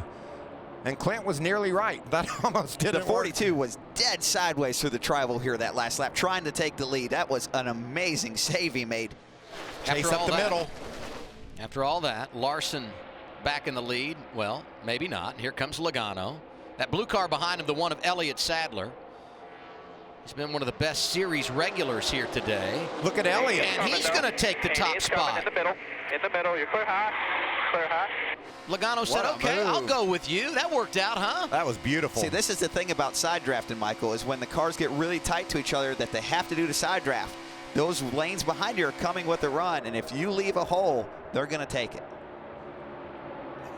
I think this might be as much about just showing the other guy you got better skills than he does than it is about positioning yourself to win this race this afternoon. I mean, these guys are going at it. Yeah, well, everybody here is trying to prove that they're the alpha dog, right? Don't mess with me. I get to the lead. Don't even try to make a move on me because I'm going to come back at you. Yeah, and I don't want to second guess anything we're seeing here because it's highly entertaining, but isn't it a little bit early to be behaving like this? I mean, we're well over 40 laps to go in this thing. Well, they'll keep running like this till somebody wrecks. And then everybody will kind of calm down a little bit, and then we'll get to those last few laps, and we'll crank it back up. It's just highly entertaining. This is as good of racing, I think, Adam, that we've ever seen in the Xfinity Series here at Daytona. And certainly with the struggles we saw in the Cup races leading up to the 500, with the cars being really loose and guys slipping and sliding, the trucks last night, crashes. These guys are just... We said it before the race, the cars are handling better, so they're going to do crazier stuff. I think it also speaks to the talent of the race car drivers. Michael, in this race last year, 10 cautions. We had 20 DNFs, 2 red flags, 3 cautions today with 44 to go, and 2 of those coming at the end of stage 1 and stage 2. Adam, let me remind you this. This is the youngest starting field ever in the history of the Xfinity Series at Daytona. You talked about the level of talent. What about the youth as well? These kids get it in a hurry. Only 2 cars being scored out of this race. Came in a lap 13 accident. Rookies Austin Cindric and Christopher Bell. Outside of that, this has been a clean afternoon despite some dicey movement on track. Logano is in the lead. When he comes by the start-finish line this time, it'll be his 9th lap out front. That sounds kind of hard to believe, isn't it? With all the highlights he's been today. He's passed more cars than anybody, I promise you that. Chase Elliott with a nice 3-wide move. closing on 40 laps to go for the Xfinity Series at Daytona. And to say it's been entertaining would be a major understatement. So fun to watch. NASCAR Xfinity Series, 54 of Gray Gaulding. Smoke out the back end, likely an engine issue for him, so he will go to the garage. NASCAR taking every precaution to avoid incident, so they put the yellow in the air. Two of our 4 yellow flags today coming at stage end, and the only crash coming early on in today's race. 38 laps to go. Logano, Sadler, Elliott, Allgaier, Kyle Larson, the top 5. Brad, it's always great to have you in the booth with us, and when you're here, we love to talk about your foundation, which has done so many good things. Well, thank you very much. Checker Flag Foundation is a 501c3 foundation. I started in 2010, and that's a fancy way of saying that it's government and IRS approved, but that helps and supports our nation's heroes. People have gone out to the battlefield or who have served our country domestically or even abroad and didn't come back the same way that they went out, and we want to help them, and I'm committed to doing that. And through my Checker Flag Foundation, we have a number of ways that we support our veterans and nation's heroes, and we appreciate the support of the community and race fans out there. So we've got a number of initiatives to do that. In fact, if you go to our website right now, you can find a few fundraisers we're doing with t-shirts and different things to try to raise money to help those people out, along with the donations that my wife and I, Paige, make as well. So appreciate everyone's support, and thank you for highlighting us today. And I just wanted to say thank you for all you do, especially when you fly the American flag after a victory. I'm so thankful for people like you, all you do for our military, and keep up the good work, buddy. Well, thank you very much. We couldn't be here today without them, and this is a beautiful day in Daytona, and we're seeing some of the best racing in the world, and it's thanks to guys and men and women like that make it possible. Caution out for the 4th time. 37 laps to go when they pit. What are we going to see here, Larry? Yeah, we've run 15 laps. This will get us to the end. I think everybody will be on pit road. I know the call I would make with only 15 laps on my tires: fuel only. Get him out there quickly. Yeah, I think this is a no-brainer call here, but you never know what we're going to see. And go back to the drivers that got 4 the last time around. We'll see how the strategy plays out. They're there, Regan. Yeah, Justin Allgaier heads for his pit box. He aims, gets himself in. Fuel only for Justin Allgaier and a small chassis adjustment. Matt? Scott Rado feels like they don't have a better set of tires for Chase Elliott, so fuel only. Told him to make sure you don't slide. Elliott Sadler, the car pretty neutral. No real changes there, Jamie. Joey Logano really tight still, wants to free up on entry. That was a fuel-only stop, and guys, he's using both onboard batteries now, and the motor seems fine. Top 3 off the pit lane, all getting no tires. A number of others behind them coming off with no tires, fuel only as well. The restart when we come back. Last Sunday, Brad won the Clash here at Daytona. Tomorrow, he'll look to sweep the Sunday races at the World Center of Racing, trying to claim the 60th Daytona 500. Coverage begins on Fox at 11 a.m. Eastern Time. Larry Mack's countdown officially over. 1 day to go. I've already got goosebumps, Adam. I'm ready. I was going to ask you if you're giddy. I am. We have one of the fastest cars, probably the fastest car I've ever had for Speed Weeks. And I am so pumped for our Discount Tire Ford. Awesome. I hope the racing tomorrow is as good as it's been today. And you say there is a reason why this competition has been so tight, right? Yes, I want to take a second. We have Gray Gaulding's car here, who unfortunately just had some engine trouble. But I want to point something out to you, to our race fans. We're seeing some incredible racing today. And here is my opinion of why we're seeing the racing so competitive today without the accidents. It's these front fender flares. Different for 2018 in the NASCAR Xfinity Series. NASCAR, Wayne Auden and his entire team that works through the aerodynamics of these cars developed these 2 pieces. You'll see them on the left and the right front of each one of the cars. They're little flares right above these decals that run all the way out to the fender wells. And what those do, quite simply, is they move the air a little bit differently across the car. They give the car a little bit of stability, but they also make it to where the cars don't engage the bumpers and do tandem drafting like we've seen in years past. But also they keep the cars to where they side draft. That's why we're seeing these big side draft moves, similar to what we've normally seen with the Cup cars over the last few years. So this is a big change for the series. It's changed the way the cars are driven, and I think it's a big reason why we're seeing such a high quality level of racing today. And I talked to Elliott Sadler about just what you were talking, Brad, and he said it also allows that air to stay hooked to the side of the car, whipping around and getting back to that back spoiler. So more stability as well. And we talked at the opening of the show. These cars more stable, you're going to see crazier moves, and that's certainly been the case. When we get the restart, it's going to be Joey Logano in the lead. Let's hear from his new crew chief, Brian Wilson. Jamie? Well, a lot to talk to Brian Wilson about, but Brian, at this point, no more pit stops. How concerned are you with the motor now making it to the finish? You know, I'm really not that concerned. I'm more concerned with how aggressive the drafting has been up front. That's caught my attention a couple times with some close calls. TJ Majors is doing a great job. The pit crew's done a great job to keep us up front, but it's going to be a fight to stay up there. All right, Penske looking for their first Xfinity win, guys. We're going green. A couple of reminders here, Jamie. Brandon Brown got the free pass. He's on the lead lap, scored 36. Daniel Hemrick caught speeding. He restarts 33rd. Up front, Logano, Sadler, Chase Elliott, Daniel Suarez, Michael Annett, 34 to go. How would you like to be, Brandon Brown? Hey, buddy, you got a lap back. We're in good shape. Oh, by the way, we're 36. Hey, but we've seen it happen today. You can get to the front in a hurry. 34 laps to do it. That's only 1 car a lap, right? Yeah, that's right. Outside lane has worked good here for Logano on that restart. Yeah, and that was because of Suarez. He just really did a nice job on that start. Got a good push on the back of Logano. Daniel was the key to Joey getting that run. Let's pay off some drivers in the top 10. Ryan Truex is 6th despite a speeding penalty. Ryan Reed is there. Justin Allgaier having a good day. And Cole Custer's been quiet, top 10. Same for Tyler Reddick, the rookie. Look at Joey Gase. He's leading that 3rd lane up there with Spencer Gallagher behind him. So these Xfinity racers, they want to be a part of this show.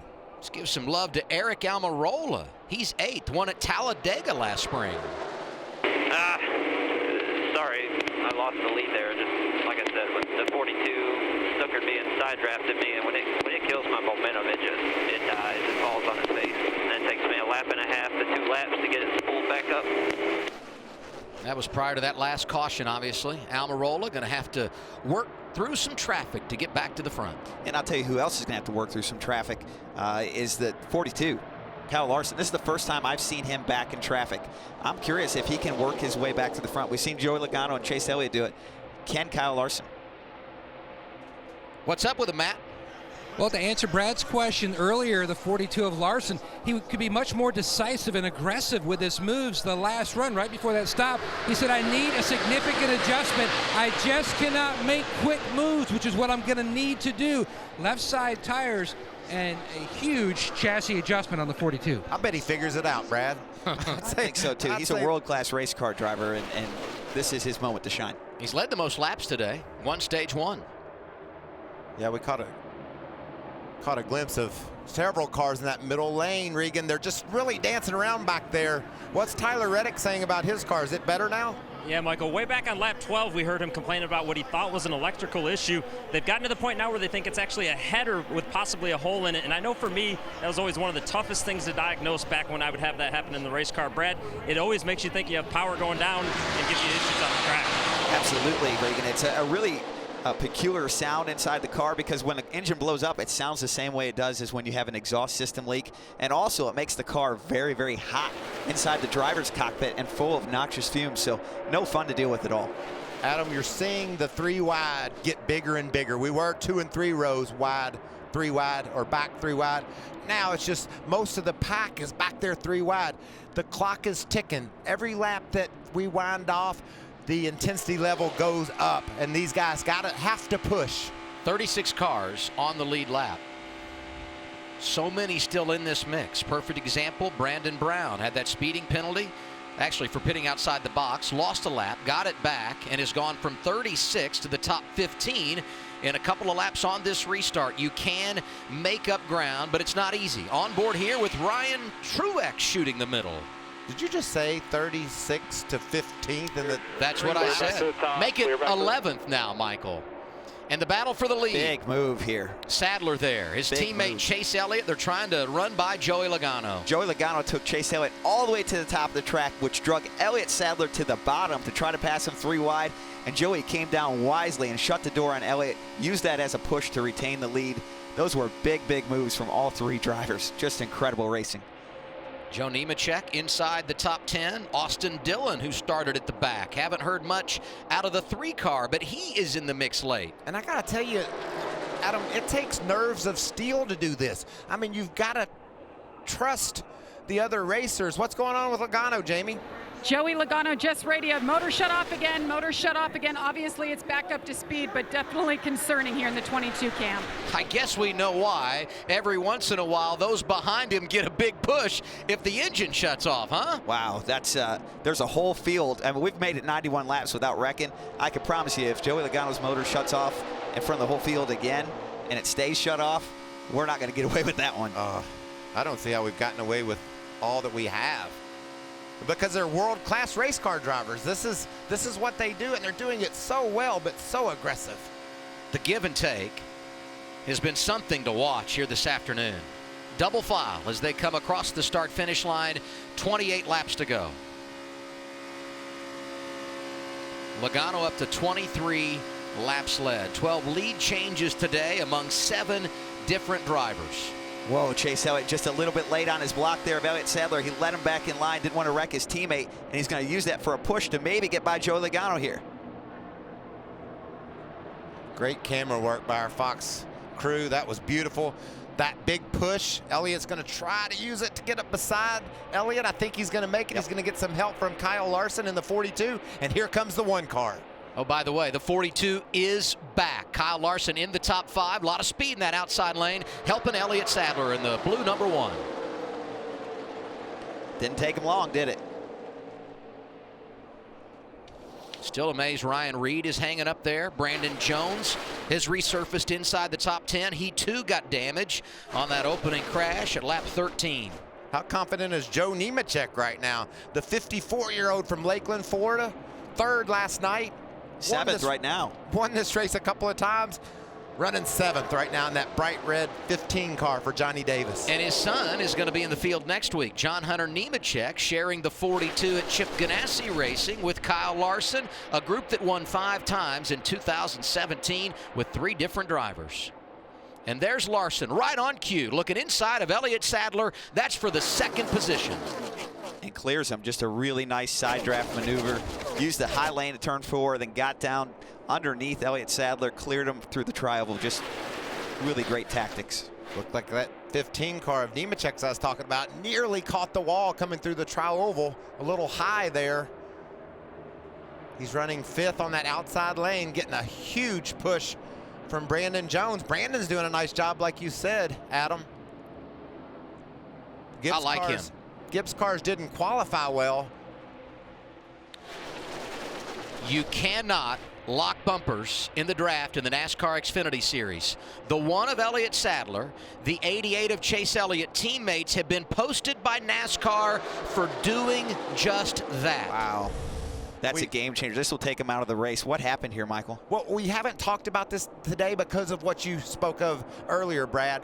The bubbles on the front won't let you generally lock bumpers, but these two were able to figure out through circumstances a way to push each other. They know they can't do that. It isn't allowed, and NASCAR will bring them to pit road. But Brad, what we have to watch, what we have to be so careful with right here is those two getting low on the racetrack and getting to pit road in the lead pack without causing a wreck. Yeah, here it comes. They're coming off of turn 4 right now. Both these guys have to pit right now to serve their penalty.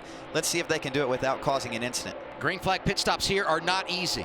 They're both down on the inside, but they do not make the move to pit road. Perhaps they've set themselves up to do it the next time around. Bad news is, as Brad said, with 24 laps to go, they're going to lose all this track position. But they can draft together off of pit road, and if they get a caution, they can stay in this game, Mike. Well, right now, they just got to get to pit road. You can only run, per the NASCAR rules, a certain amount of laps on the track before they stop scoring you if you do not serve your penalty. And I think that first time by was probably the crew chiefs down there arguing with the NASCAR officials. Now, Elliott finds himself in the middle of the pack. Can he get to the bottom and get to pit road? He's done that. But watch these guys off 4 as they come to pit road. Chase Elliott down there as well. I would expect they'll come this time to serve their penalty.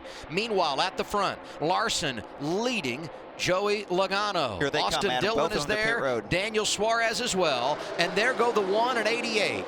Elliott Sadler, Chase Elliott making their penalty, serving their penalty here with 23 laps to go. This is big. Both of these guys, Adam, Michael, they could win this race, and they're going to have a hard time recovering with this with only 23 laps to go and being some 30 seconds behind the lead. But look at this pack, Brad.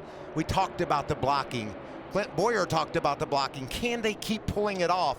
Every lap that goes by, it's going to get more intense. If these guys wreck, those two will be right back in the race. We got a chance for an upset today. Typically the cream rises to the top at Daytona, but there are some unsung heroes. Right now it's this man walking on the pit box, because I can assure you he was not very popular on top of the pit box. Woo! That's that's going to be a controversial call. We're going to hear about this one for a little bit. I suspect after the race we'll be reviewing this one. Go back to the frustration for Elliott Sadler. Season finale at the Homestead Miami Speedway. Thought he was in position to win the championship. He was a runner-up for the 4th time in his career.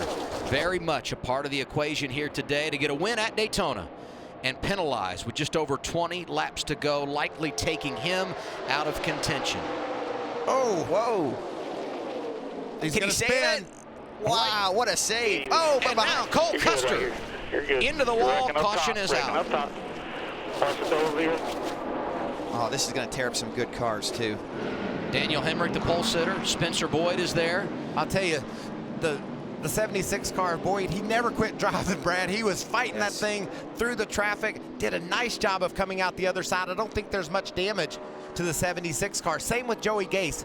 They were tied up in the wreck, but they just fought their way through it. This could have been a lot worse than it was. This is actually not a bad wreck. When 11 got down on the apron, it looked like he was going to hook and come up and wipe a bunch out. But these guys, they did a good job minimizing what could have been a really bad wreck. How big is this break for Elliott Sadler and Chase Elliott? They're right back in it now. They're back in this race. What do you say, Matt?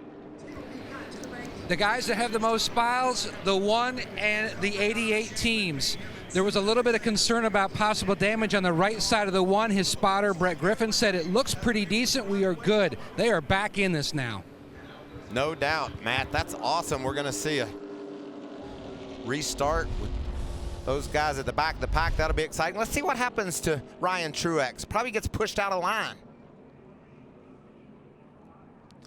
Oh, he gets blocked late by the 16 of Ryan Reed. Definitely makes contact, pushes him underneath the yellow line. Now he's just trying to save it the best he can. That shows you how important the banking is, Michael, because without the banking, these cars will not keep the grip. And he slid right off the flat onto the banking. Did a great job saving it, too. Didn't look like there was much damage when he came back across the transition. Watch these cars. There goes Custer. Yeah, Jeff Green was the black and yellow 38 that came through there. Look at the 76 on the low side. Just fighting it, fighting it. Gets on the high side of Hemrick. Not a lot of damage. 35 of Joey Gase, and the 86, that white and aqua car, that's Brandon Brown, who somehow drove through. Oh, the onboard with Ryan. This is going to be great. Oh, my goodness. You see he made contact with the 16, trying to miss him. Outside easy here. Easy. You're good right here. You're good. You're wrecking up top. Watch the double zero coming down.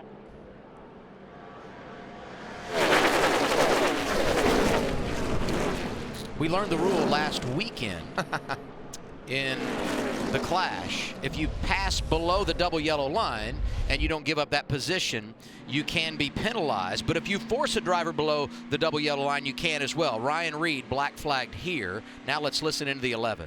I mean, I was inside of him. I felt like I just got right fronted. You did. They should black flag him for that, but I doubt they will. And they did black flag him. Here's Ryan Reed's reaction. Yeah, I went to block low with 11 committed, and when he did, it just kind of pulled me sideways, and I slapped doors with him. So, guys, we've talked all day about blocking. That's what the leaders have been doing, but they've been doing it on the racetrack. What NASCAR deemed Ryan Reed did was forced Ryan Truex under the yellow line. And like you said, the rule is if in NASCAR's judgment you force someone down there, you can be black flagged.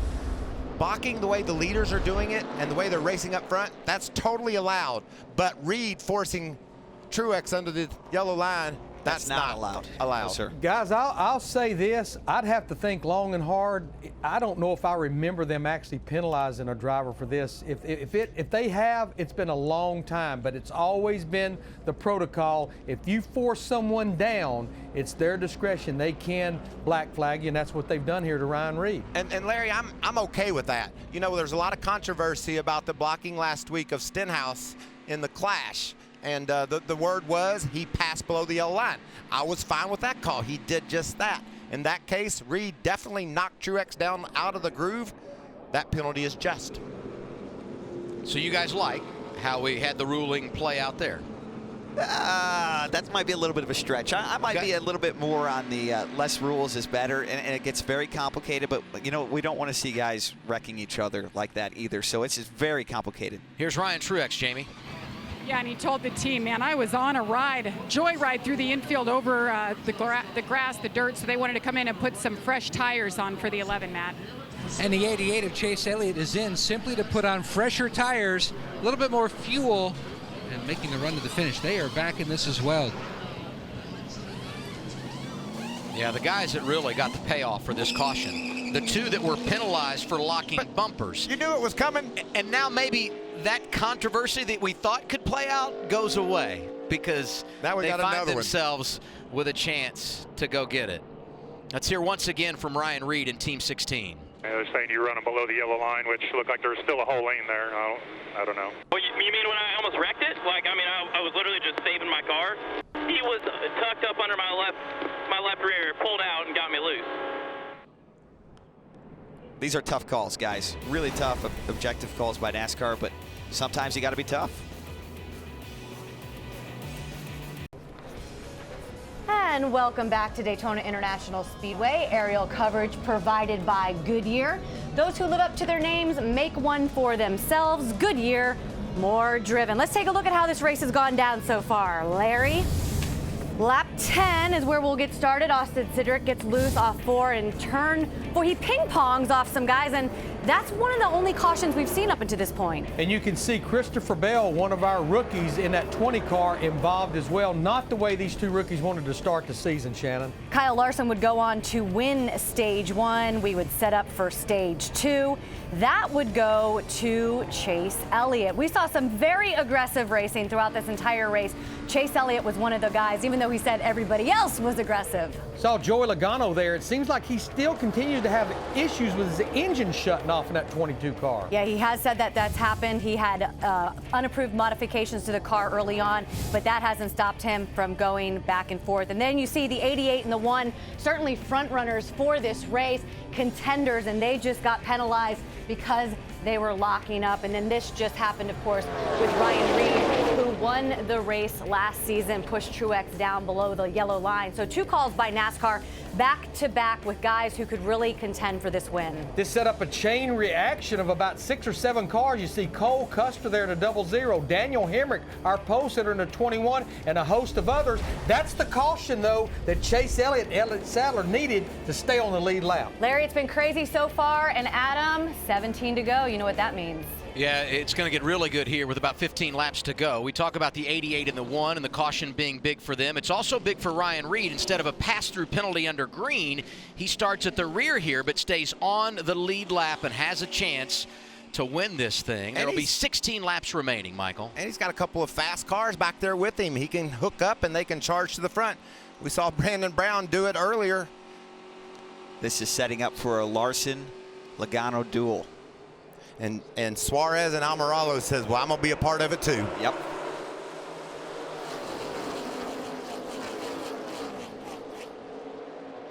I just don't think the yellow flag's done flying today.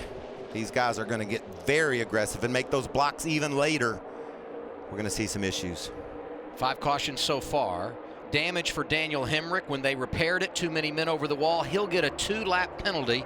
Not the finish to the day our pole sitter would have liked. Larson able to jump way out front on the restart.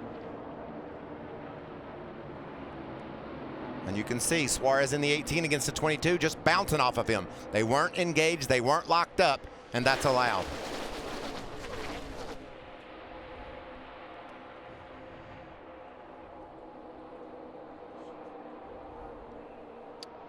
"15 laps to go. Elliott Sadler already back up to 15th, Matt. Adam, after serving that penalty, the caution allowed Elliott Sadler and Chase Elliott to reset their emotions. Here's Elliott Sadler asking to pass along a message. Instead of 88, I'm sorry. I guess he's in trouble because I was pushing him, I guess. But it used to be you couldn't lock bumpers to advance your position. but I guess that rule has changed today. I feel for Elliott. I got to be honest. You know, he definitely didn't advance his position, but he also definitely did lock bumpers. But we haven't seen the rule perhaps enforced this strictly for a little while. So, but well, you know, I think they haven't had to call the rule, Brad, because last year these guys could easily hook together. They went to work in the wind tunnel. They used problems for Garrett Smithley. For Smithley, and Michael also Annett too. Annett, great driving by the field to stay off of Annett. What'd you say, Michael? We weren't done with the caution flag yet today? And I'm going to go, I hate to say this, Adam, but we're still not. I mean, they're just going to keep battling, pushing, shoving, trying to get anything they can. And you know, this is actually bad news for Chase Elliott and for Elliott Sadler. They needed all the laps they can get to go up to the front. We're at 14 laps to go. By the time we go back green, we'll be inside of 10. They need these laps. Well, luckily it's spinners and they kept going. Hopefully it'll be a quick cleanup and we can get right back to green flag racing. This is too good to miss for sure. Sadler is, though, already up to the 8th position. Chase Elliott is 12th. And Ryan Truex, who of course went below that double yellow line, he's up in the top 15. On board with him here to take a look at what brought out our 6th caution of the day. Truex exited turn 4. Truex was trying to get in the hole. Maybe it wasn't quite there. Right there, just trying to squeeze over. Smithley shut the door on him. Just what you're going to see now, huh, Brad? Towards the end of the race, you're just going to get more aggressive on the blocks. And I don't think Garrett was expecting Ryan to fill that hole. There wasn't much of a hole there. So he'll probably be a little frustrated with that one for sure. And look what happens to the 5 of Michael Annett. He gets a shove. You see Brandon Jones right behind Annett working the wheel in the 19. That was a nice job of driving. You see, as the grass was going underneath the 5 car, Michael Annett right here, watch as it catches on the splitter and just rips it right off. Amazing how these cars will react to this grass and infield section. Look at those camera shots. And right about here, it's going to rip off right in this grass. So close to being able to survive that big slide. He's had a really good day. He has. He's been solid. But now his front end's all messed up.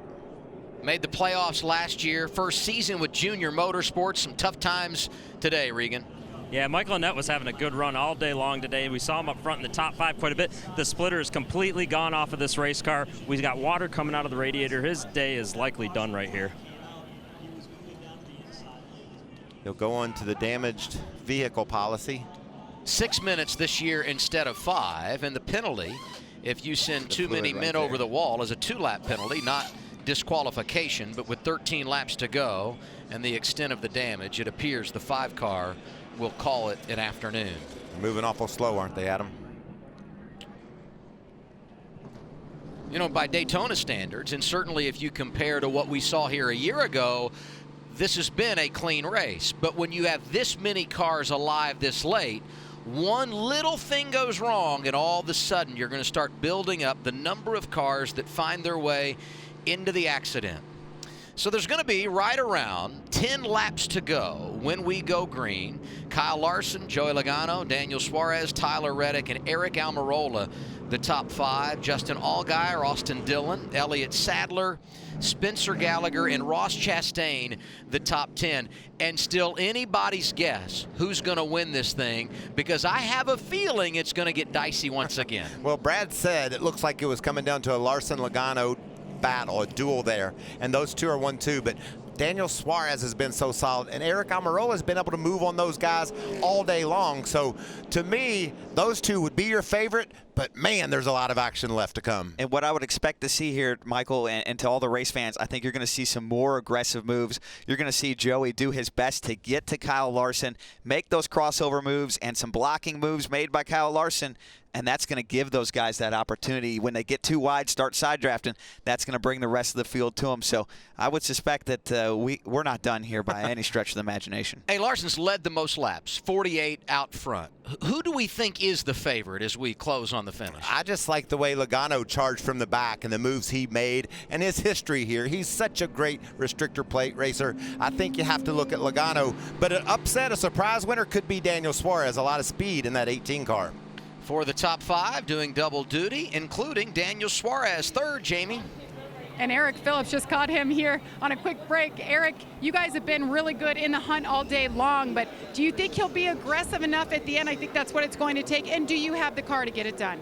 Yeah, I think Daniel's done an awesome job. You know, come down here 3 years ago with him and never tore up 2 race cars in about an hour. He's come so far in the last 3 years. He really embraces this Speedway race, and we got a really good car. I don't really want to lead right now. I'd like to come down. If we're second or third coming to the checkered, I think we have a shot. The car's been really strong. We just need a little bit more. Thanks, Eric. Adam? I love the anxiety that comes over all of these competitors when it comes to the end of one of these races. This, you know, I've never crew chiefed at the Xfinity or Cup level, but I can tell you, I don't want to be a crew chief at Daytona and Talladega. You do your adjustments, and then you just watch from the pit box and just pull your hair out in frustration. I don't want to be a spotter. Those guys are the coolest cats on the planet. Listen to those guys last night, the way they're able just to calmly call their guy home. I don't get it. I want them to tell me goodnight stories. so soothing. Hey, and this is the final setup to the big one here tomorrow. NASCAR's version of the Super Bowl, the Daytona 500. Coverage begins 11 a.m. Eastern Time. We're live on Fox. And tonight on FS1, Monster Energy Supercross live from Texas. Coming up tonight at 8 p.m. Eastern, live on FS1. Jason Anderson will look for his 4th victory of the 2018 Monster Energy Supercross season. The points leader has won the last 2. Can he keep the streak going in the big 450s? And the 250 East Championship will kick off their year where reigning champion at AT&T Stadium. p.m. Eastern. Roush Shaheen, the crew, have the call tonight, 8 p.m. Eastern Time, live from Arlington, Texas. Some business to finish up here at Daytona. 10 laps remaining when we get the green flag. Just to be clear, these drivers know that locking up is against the rules. And NASCAR has put themselves in a bit of a tough position there with policing that rule. I love the aerodynamic changes they've made. It's almost not allowing the cars to lock together. I think do away with that rule going forward. Michael, that rule needs to go away for sure, because the cars used to be, when you went tandem, they would go faster. Right. And it would create a lot of other issues that were very difficult to deal with. With this rule, and specifically with those front flares, the front wickers, whatever you want to call them that we were showing earlier, it actually makes the cars go slower when they tandem. So I think that rule is really irrelevant to this rules package, but it's still there as it is right now, and they did enforce it as per the rule. Those that make the decisions are right down the hall if you guys want to go fill them in on your opinion. I expect they might be listening. I would guess they are. Larson, Logano, side by side. Larson jumps out front on the restart. Look at that big run by Justin Allgaier. Oh, and they look like they're together, yes.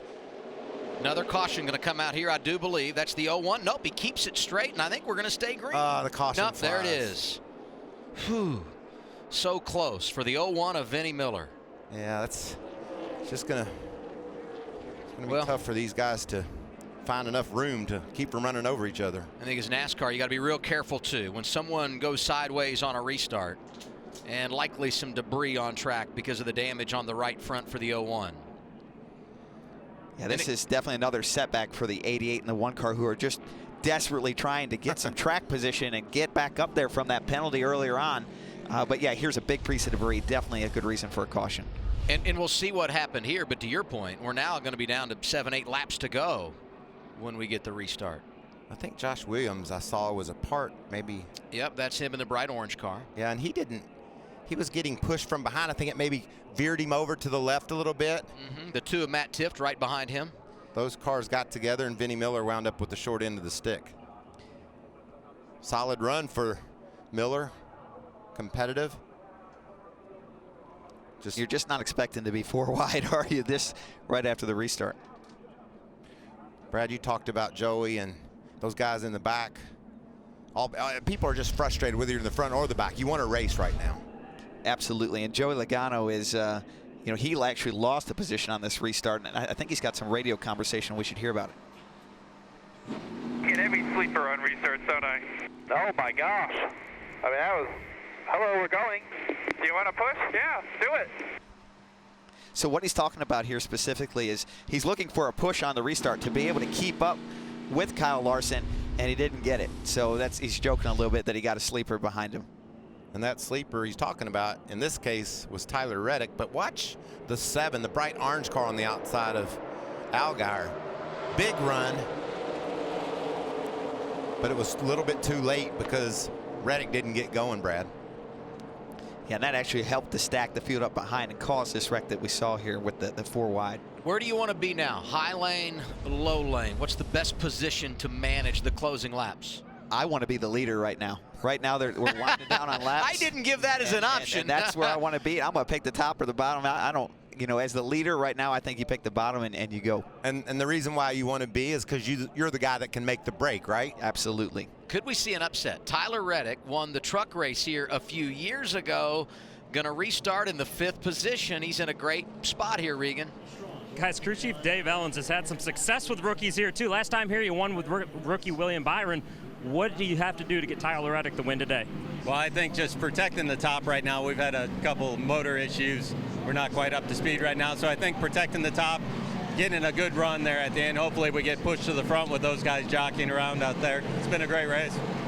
Ellens won here last summer, as Regan mentioned, with William Byron. Also won this race 2 seasons ago when Chase Elliott was driving the 88. So Ellens knows and understands where victory lane is when it comes to this place. I'm going to be pulling for number 9. I want to see an upset. I want to see one of these Xfinity guys, Justin Allgaier, Spencer Gallagher. I want to see them figure out a way to get up there and take these Cup guys down. Who are you pulling for, Brad? Well, I had Chase Elliott at the start of the race, but it's going to be so tough for him to get there from 10th. And we have a splitter stuck under the wall right now, so this is going to take a second for NASCAR to get out and get fixed.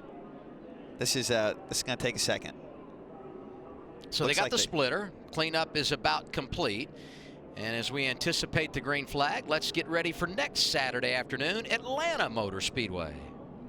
Xfinity drivers are bringing some extra heat to hot Atlanta. Kyle Busch has stolen the show the last 2 years, but it's time for a new star to shine. These boys will need to get rowdy in order to make it across the finish line first. See if they have what it takes. Saturday on FS1. Coverage begins with race day at 1:30 p.m. Eastern. And that's a doubleheader. Xfinity Series at 1:30, followed by the Camping World Truck Series. And I think the best weather forecasts for Atlanta in the history of March. We're going to go to February even. I mean, we're going to go down there with forecasted highs in the 70s, perfect weather. And Brad, you're so good at that Atlanta racetrack. What's it like leaving Daytona where you're flat on the floorboard all the way around and then going to Atlanta where slipping and sliding is the key to winning? You know, it's funny you bring that up because the fastest average speed here at Daytona so far through Speed Weeks for the Cup side has been about 203 miles an hour. And Atlanta, we'll hit about 203 miles an hour, but then we'll go to the corner and we'll slow down to about 160 miles an hour. But in some ways, Atlanta feels faster than Daytona. The cars, they slide all around. They go over these big bumps up and down, and it's hold on, I'll tell you what. But it's been a good track for us. We won there last year, and we're looking to come back and do it again. Certainly is fun for the fans to watch. I love to watch you guys let those rear ends hang out and slip and slide. One thing that will be different from this week to next, we've had a handful of no-tire pit stops here at Daytona. It's not going to happen next week at Atlanta Motor Speedway. You're going to run one lap and want tires because tire wear there is so aggressive, and that's a good thing. The drivers love Atlanta. That's one of our favorite things about it. So Larson is leading this thing, Matt. He's led the most laps, but he's got a few more out front if he's going to close the deal, get his first win here. Adam, a big decision also on deck is which lane do you want to choose for this final restart, Mike Shiplett? Well, the DC Solar car has been really good on the bottom all day, so I leave that up to Kyle to see what he wants to do, but I would imagine since we've been on the bottom all day, I would suspect we'd be on the bottom, get going on this restart. What are some of the factors that he's trying to think over, mulling which lane to go with? No, it's just who's behind you, who's been pushing us the best. You know, we've had 118 laps here so to figure out who was best pushing us, so we'll see what happens here at the end. Good luck. Thank you. Going to be only 6 laps to go, Matt, when we get this restart. Larson, Suarez up there, Logano, Almirola, row 2. Then it's Reddick and Austin Dillon. And keep an eye on Elliott Sadler and Chase Elliott And now I'm being informed 2 laps to go, so there'll be 5 laps remaining when we go green. There's the duo that was penalized with just over 20 laps to go in this race. Got the caution when they needed it. Didn't lose a lap, but is there enough time coming from row 5 for the teammates from Junior Motorsports? I think they can make a run at it for sure. If there's 5 green flag laps, then that certainly helps their chances. Another caution and a restart is going to be dicey. I know I wouldn't say no, but they're going to have to really work for it and really earn it, restarting where they are. But you know that this field's going to mix up a couple more times with this restart. We've already seen the restarts be kind of crazy as it is. And it almost, I wouldn't say it's a huge advantage being with a teammate back there, because you're just going to have to go. Yeah. If there's a hole, you can't worry about where your partner is. You got to hit the road. You want to work with your teammate. You don't have time. Yeah. You got to start throwing some Hail Marys right now if you're Chase and if you're Elliott Sadler. And when you throw Hail Marys, you know, that means you have to throw caution to win and leave your teammate behind at times. But that's what it's going to take right now. There's not enough laps. Don't rule this out. We could always see overtime. It's happened many times at this racetrack. 12 last lap passes at Daytona, including 4 of the last 8. And now we've been given the 1 to go. Now, Larry McReynolds, we got plenty of gas, right? Everything's good on that front. Oh, yeah. We all pitted roughly all the way back with about, 30-something to go. So, and just think about all these cautions, Michael. That buys you a lot of time. So I think everybody's good to go there. I'm a race car driver, Larry. I worry about that kind of stuff. we pitted at lap 83. So again, that was 37 to go. All these cautions, no. Even if we went to overtime, we're good there. Well, you lose 1 race on fuel mileage, and for the rest of your life, you think about it, don't you? That's exactly right. And there you see the numbers for those guys out front and when they made their last pit stop. We have spent a lot of time under caution. What are you thinking about as a driver? Can you overmanage in your mind what's about to happen? Adam, you can definitely overthink this and then have a simple mistake like on the restart, miss a shift. You have to be really careful because the drivers, they're ready. I mean, the adrenaline's pumping, the energy's pumping, they're ready to go, and we're going slow. And so it wears on you. That adrenaline can actually play against you, and you can start running scenarios through your head and kind of almost panicking. So right now, these drivers are taking a deep breath, or they need to be taking a deep breath to get ready to go here. And you know, you heard Joey complain earlier about not getting a push on the restart like you'd hoped to get. Wasn't complaining, just saying that was bad luck. Now he's in a position where he can hook right to Larson. He can push the heck out of Larson and see if that opens any doors for him. I would look for Joey Logano here to try to push Kyle Larson clear on the restart and then back up and try to get a run to pass him. It's 5 o'clock on the East Coast. If you're just joining us on FS1, perfect timing. Restart, 5 to go. Season opener for the Xfinity Series at Daytona International Speedway. Kyle Larson is the leader.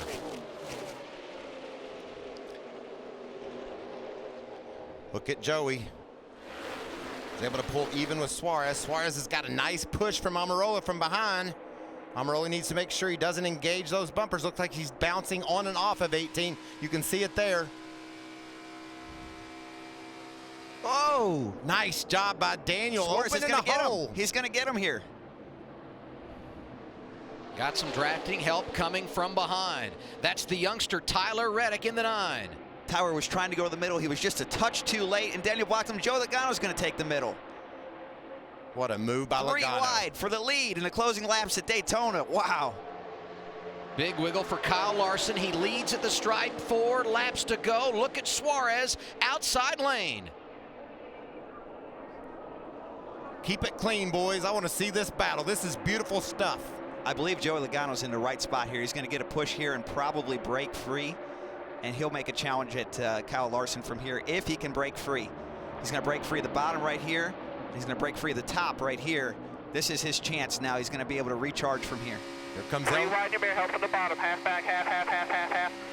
There he is, right there, the 7. He is clear in your mirror. The 7 is now clear. He's going to try to pull this crossover, but the 7 fills it on him. He's not going to be able to make the run. Look at Elliott Sadler. He's up in the top 5. Here comes Chase Elliott as well.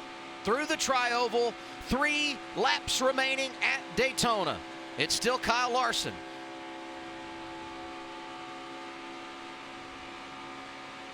So now the guys in second and third, they're all trying to charge runs up. The problem is no one will go with them. They hang them out, and that's why we see these guys side by side and nobody able to challenge Kyle Larson. Logano looked to the high side. Larson throws the block, and there goes Elliott Sadler out of line. Yellows out. Caution's out. 8th time today.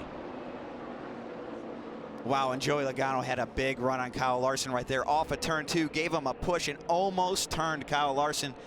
That was big. And I think in that situation, Brad, Joey could have turned Kyle Larson. Probably just let him go right there. Definitely could have. That was intense. That was. That's the only word to describe it.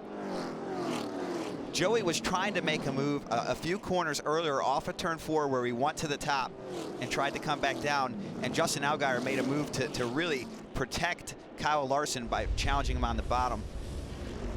Just incredible racing. We wondered if Elliott and Chase Elliott could get there. They did, Adam. They were in the top 5, but watch what goes wrong. Oh, Joey he was there.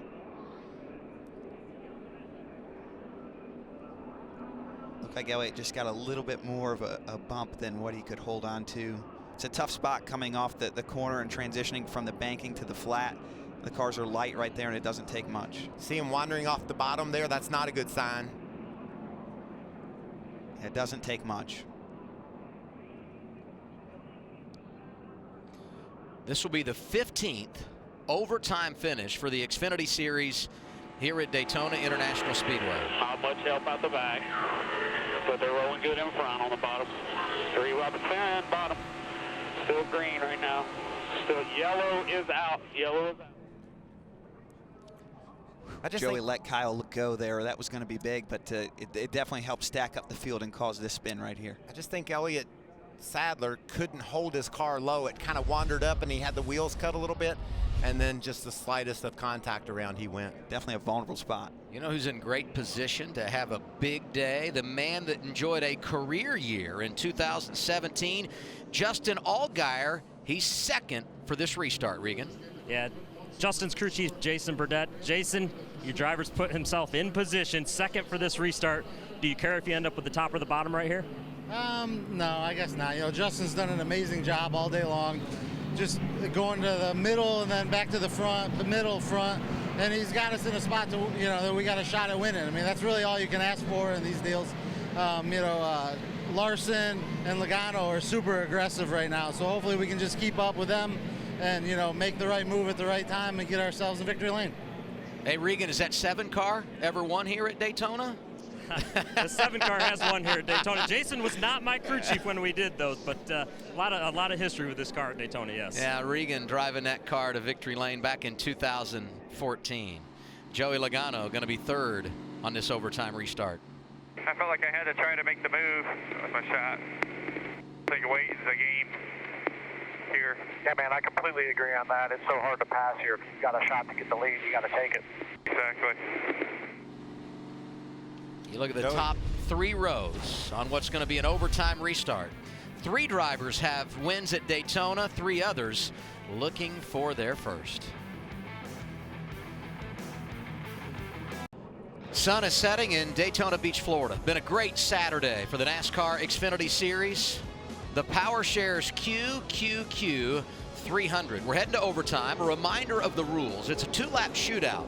Now, once the leader takes the white flag, the next flag ends the race, whether it's the caution or they get the checkered. But should the caution come out prior to the leader getting to that white flag, we reset them, do it all over again, and we can stay here as long as we need to determine a winner tonight. And we might tonight, the way this thing's been going. So much action in this race.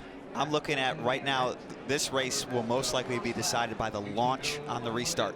If Kyle Larson can clear the outside lane from the start-finish line to the exit of turn 2, he should be able to control the pace as the leader. This is a critical part of the race right here. Front row, Larson Allgaier. Neither is won here. It's overtime at Daytona, sponsored by Credit One Bank.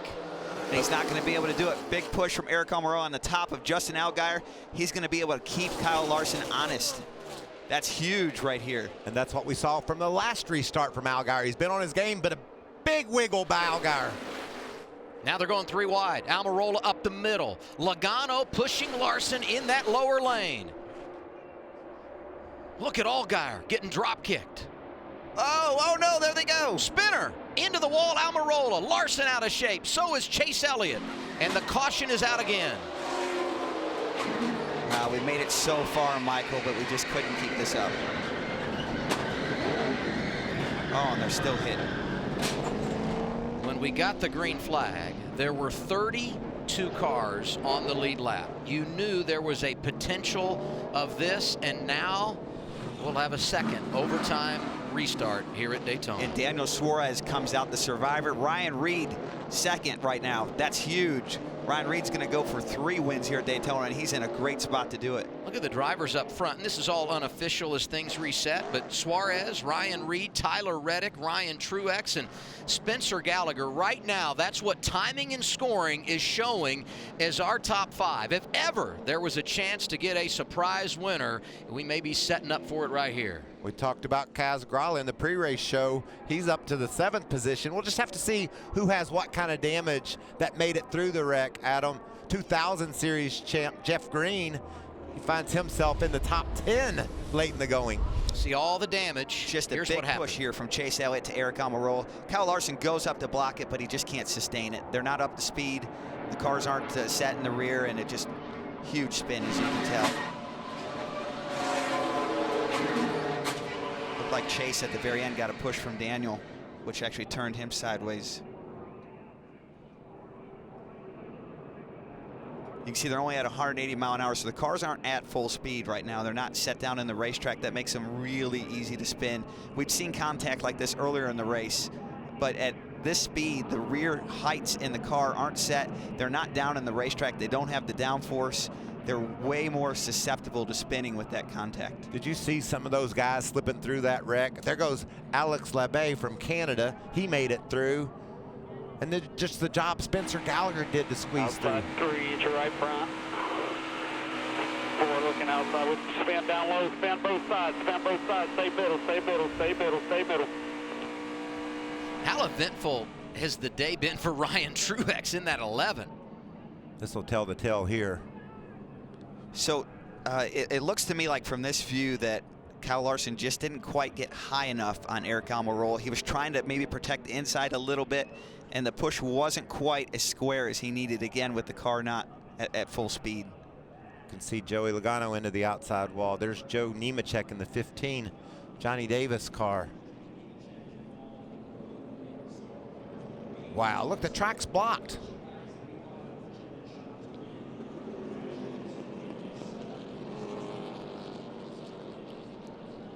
And Chase Elliott was going to come through clear, but right at the last second, he gets hit by the 18. Look at the car try to come off the ground. The roof flaps engaged, uses the aerodynamics to put it back down on the ground. Chase actually drives away from this in decent standing. Pretty clean start to the race. Stages 1 and 2, fairly uneventful, but we're starting to catch up to ourselves. Working our 9th caution now on an overtime restart. Joey Logano, you saw there, able to climb from his race car. Double overtime on the way on FS1. Getting ready for our 2nd overtime restart here at Daytona. Ryan Reed going to come from the 2nd position. Driver out of Bakersfield, California, got his first career win here in 2015. And it was not a stroke of luck. But what happened last year, luck was definitely on his side. You saw the slide through the grass. Then he holds off some of NASCAR's best to win for the 2nd time in his career, made the playoffs. It was a thriller. Yeah, in 15, the seas sort of parted for that young man. He drove to victory lane. He beat the best last year to win this race. But look what's happened to him today. This was just past lap 10. He gets damage, but stays in the game. Great job by Phil Gould and that 16 team. Then here he's penalized by NASCAR for forcing the 11 of Ryan Truex below the double yellow line. There was another crash a couple of laps later on a restart, but he's able once again to find his way through. And now Ryan Reed in position for his 3rd win at Daytona. And if he gets it here today, he would become the 4th driver to get his first 3 wins in his career at the same racetrack, joining Marcus Ambrose, Ron Fellows, and Tony Stewart. And you should also remember this about Ryan Reed. A number of years ago, he was diagnosed with diabetes. He wears a monitor inside that car that monitors his blood sugar level. If it gets too low, one of the crew members can come over and give him a shot of insulin. He deals with so much adversity off the track, was told he would never race again, and now here he is in position at Daytona to get his 3rd win. And don't you love the way that car looks? This has been a tough race. He looks like he's a tough guy. And he's in position right now. Daniel Suarez is leading, but I got to be honest, Daniel Suarez has a lot of damage from that last crash. I don't know if Daniel Suarez can keep Ryan Reed back on this restart when it comes in a few laps. I'm leaning towards Ryan Reed right now, being in the spot right now to win this race. Long ways to go, though. Let's go to Jamie Little. And Eric Almirola was right there in the middle of it all. I know you said you're okay, but take us through what exactly happened. We were just racing really aggressively. We were trying to go get a Xfinity win, and really proud of everybody at Stewart Haas Racing with Biaggi Dembesi. They brought me a really fast Ford Mustang, and Kyle, he pulled up to block me, which he was doing a great job of that all day. He was blocking everybody's runs and, you know, doing a really good job of staying out in the lead, but he pulled up to block me right there, and I had a huge run with the 88 helping, and he just blocked like halfway, and I clipped him in the right rear quarter panel. The one, I think, was inside of me, so I hooked him, and he started tank slapping back and forth, and all hell broke loose. So I hate it that we tore up so many good cars, but I really thought we were going to go to victory lane here like we've done a few times before. So disappointed, but tomorrow's another day. I'm tired of visiting this infield care center, I can tell you that. So hopefully all the bad luck's out of the way, and we'll have a good day tomorrow in the Daytona 500. It was a great effort, and something's happening with the 18. Sounds like he may be out of fuel, guys. That's the case, and I'll tell you, there are a number of other guys that last pitted at lap 83 like him. I should have told him. My fault. Oh, Larry, I thought we had plenty enough fuel. That was before the last overtime. This might not be that he doesn't have enough fuel in the cell. He might not have enough fuel in the fuel pickup box, which is inside the fuel cell. So what happens is when the cars run up on the banking, especially with the Xfinity cars that do not run fuel injection, they run carburetors, they use a fuel pickup box. And the fuel pickup box is in the right rear corner, which is great when the cars are at speed. It moves all the fuel into that corner. But on the high banks of Daytona, when you're going slow, all that fuel runs out of that box when you get low on fuel, and that might be what happened here. And over there on the back straightaway, Adam, it looks like the safety car has turned on his lights again, which get means one more lap. another lap, which will put other people closer to running out of gas. So while we await the green flag, let's hear one more time from Jamie Little with Austin Dillon involved in that last crash. And he started in the back, worked his way to the front. You should have seen the front of that race car when you brought it back to the garage. Big hit for you. First off, Austin, are you okay? And what happened from your perspective? Yeah, I'm totally fine. I mean, I knew we were sitting in a bad position there. You don't want to be past 4th or 5th there on the last restart because the top 2 are going to block, and they did. I thought that maybe the 98, I don't know, the 42 kept coming. The 98 didn't have a little gap, a half a gap maybe, and they just turned each other. And from there on, if I would have cut left, I would have probably wrecked more people and decided to go straight and tore up our Bass Pro Shops Cabela Chevy, but had fun today. I kind of rode around for a little while and was able to get right to the front and just made a couple probably mistakes that could have kept better track position. So looking forward to tomorrow's race though, and Dow Chevy's been good, so I'll go have fun 500 miles. All right, Austin Dillon starts 14th tomorrow in the Daytona 500, guys. Thanks, Jamie. And I'm looking at the lineup for the restart. Spencer Gallagher going to go from 3rd. He could pull an upset today here, Regan. Yeah, veteran crew chief Chad Norris, your first day on the job with Spencer Gallagher. What are you telling your young driver to get him ready for this restart? Just to be patient and do what he's doing all day long. You know, he's drove a really great race today, so we just got to finish it off for this last green-white checker and try to get a really good result today and hopefully a win. Adam, Spencer's been doing a nice job all day long in and out of the top 5. I'm going to that party. Spencer Gallagher wins this race. I want to see what that's all about. This kid is so fun, so young, so enthusiastic, and so thankful to be behind the wheel of a race car. Can you imagine the welcome home when we get to Las Vegas in a couple of weeks? Right now it's the NASCAR Xfinity Series. Tonight, Monster Energy Supercross. They're in Arlington as the heroes wage war on the dirt. Don't miss our coverage live on FS1. It happens at 8 p.m. Eastern Time, or you can stream it live at Fox Sports Go. What do you have for us, Jamie? Joey Logano has been checked and released, started in the back of the field, and what a show he put on. You led 27 laps today. I thought maybe it was your day, besides the motor issues, but what happened up there at the front of the field? Hey, there's a lot of adversity we came over today with the Fitzgerald glider kits Mustang, and I mean, they're just pushing really hard up top, and you see it, and Eric was getting spun, and he was pushing, and I just, what are you going to do? It's the end of the race, and no one's going to lift, and I think I got hit by every car on the way through there. I kept thinking I was done crashing, and here come another one. But yeah, just part of it. You know, sometimes you're the bug, and sometimes you're the windshield on these things. And what are you gonna do? It's just you know, circumstances. But yeah, we had a good car. Had a lot of fun coming from the back in the beginning of the race and passing a ton of cars and getting up there and running up front. And yeah, it was a good race. You know, between the 42 and the 88 and Eric as well. It was a fun race there, so it'll be exciting at the end. I'm sure it'll be a lot more pushing one more time, so it'll be fun. We'll see Logano Tuesday NASCAR Race Hub. You're with us this week as well, right? Yes, Brad? Thursday. But first we got to finish this race, and Ryan Reed is in the spot to do it. Overtime, 2-lap shootout once again. He gets a great push from Spencer Gallagher, but the lanes are tied up. They're even. A little stronger on the bottom. Tyler Reddick has got to run now to take the lead. Reddick getting a good shove in that lower lane. Going to take over the lead as they go through turns 1 and 2. Oh, look at that run Gallagher has into the back of Truex. He's getting pounded from Chastain. Oh, around he goes. Oh, wow. This is already the longest race. We'll see if NASCAR throws a yellow. Yes, they do. They've been consistent today. Yellow's out. As soon as the car spins, the flag flies, and unfortunately, Spencer Gallagher did a perfect job on the restart. Got to the bottom, was given a good push, and they just got all tangled up. Going to have overtime number 3. How concerned are these guys about fuel now, Larry? Yeah, I mean, Adam, even if we go to lap 133, that's 50 laps since most of these guys pitted, like Tyler Reddick and like Kaz Grala. But right now, we have run 30 caution laps.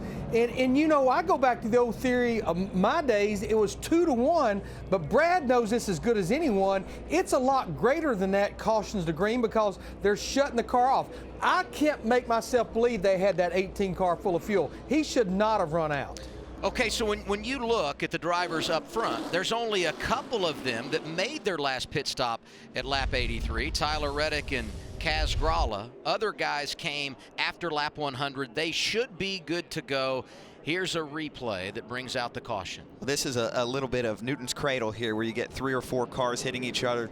The energy just makes it really hard for the middle, and of course the end guy gets the biggest run here. He's going to use that to make a pass for the lead, but the guy in the middle, he's in a lot of trouble. Gets turned around here by Ross Chastain. You know, Ross and Spencer both did a great job of putting themselves in a position to have the speed, the momentum to push to the lead.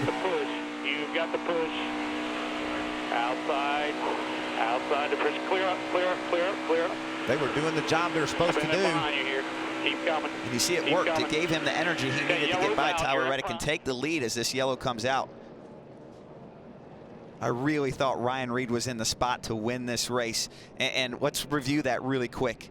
What happened here is the 18 ran out of fuel after they were already double filed. That means the 16 was stuck in the outside lane on this restart, did not have the help he needed. If he could have relined up on the bottom, he had a better shot at being able to retain the lead. He wasn't able to do that.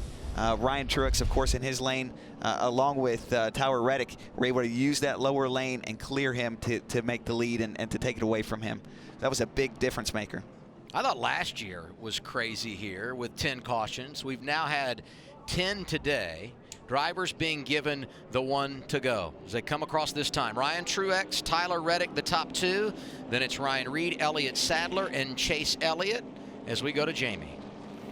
And Justin Allgaier has been checked and released. Just guys being aggressive up front, and you end up back here once again, Justin. Yeah, it's disappointing. We had a really fast Brian Fresco Agriculture Camaro SS, and unfortunately that last restart, we started on the outside of the front row. I thought we were going to be in good shape, and Eric got to my corner of my bumper, and I couldn't turn left. I was stuck kind of where we were at, and once we started losing spots there, it was frustrating, but then they all started crashing in front of me. And for us, you know, it's disappointing because Junior Motorsports brought 5 really good race cars, and I still got 3 of them up there battling for a win. So hopefully one of those guys can pull it off. Hopefully we get a Camaro in victory lane. And it was the 100th race for Xfinity, and I really was hoping we'd be close to winning one of these things. And unfortunately, we're not gonna have that opportunity today. All right, Adam, let's see if we can finish it off this time. Jamie, today it's the season opener for the NASCAR Xfinity Series. Tomorrow it's the Daytona 500. The race all drivers dream of winning. Dale Earnhardt will win the Daytona 500. The race that tests the series best. At the line, Eddie Wilson. Jeff Gordon's going to win his third Daytona 500. Whose dream will become a reality? Coverage begins tomorrow, 11 a.m. Eastern Time on Fox. Unfinished business today. Tyler Reddick getting set to restart second. I don't know what's going on, but it did not want to get going that time at all. It got a whole lot worse. I don't think it's fuel related, but I think we got something. Don't worry about it, my man. You just save some gas right now. And clear your mind. You got to just assume, Brad, that thing's going to go. You're going to get the restart of your life, and you're going to be in a position to win this race. But he's nervous, and I understand it. It's Daytona. First race of the year. Big race to be able to win. Really surprised here. Ryan Truex picked the high side. He's counting on Elliott Sadler. Elliott Sadler's back in this race. He's counting on Elliott Sadler to give him the push he needs to win this thing. This is going to be interesting. Ryan Truex, first start with this team. Big opportunity for him in his career. Could he pull off a victory at Daytona? Overtime number 3. I think that choice of the outside line was they think Truex is going to get a better push from Sadler. And it's not working. Here comes the 16 with Ryan Reed and Tyler Reddick. The inside line is going to prevail. And now Sadler drops down low. Truex going to be hung out perhaps in the high lane. They're ping-ponging off of each other in the back. Truex drops to the bottom and gets in line. What kind of shape are they in to make it down the back? 3 wide. Tyler Reddick has got to run the best lap and a half of his life here. He's got to make the right blocks, the right moves to be able to win this. He's got a shot at it. He's won here before in the Truck Series. He's going to really get tested here by Ryan Reed and Elliott Sadler. Oh, I don't know if those guys are going to make it off turf. No, they didn't. Will the caution flag fly? Did he get to the start-finish line? We'll see here. Caution did not come out. Oh, there it goes. Caution flag comes out with the white flag. The question becomes, did the caution come out before Tyler Reddick got to the start-finish line? I think it did. I think the yellow came out before. If it did, we'll reset him and do it again. If it did not, Tyler Reddick will win this race. We need to get a ruling from NASCAR. I saw the flag wave, and the flag is usually right behind the lights. The lights will be the determining factor. It was so close. They're telling him to save fuel, so the crew chief is unsure about the call from NASCAR. We have to look at the electronic data and see exactly when the flags flew. But here's how this works. Once the leader takes the white flag, it's the next flag that ends the race. We're just not sure if he got the white before the caution came out. This one's going to be really close. I think it was about 100 foot short. And we have been told, Brad is correct, he did not get to the white flag. We will get a 4th overtime finish. I mean, it was so close here, guys. Tyler Reddick has got to be, cringing. Top left of your screen, look at the lights. Brad, you said 100 feet. It might be less than that.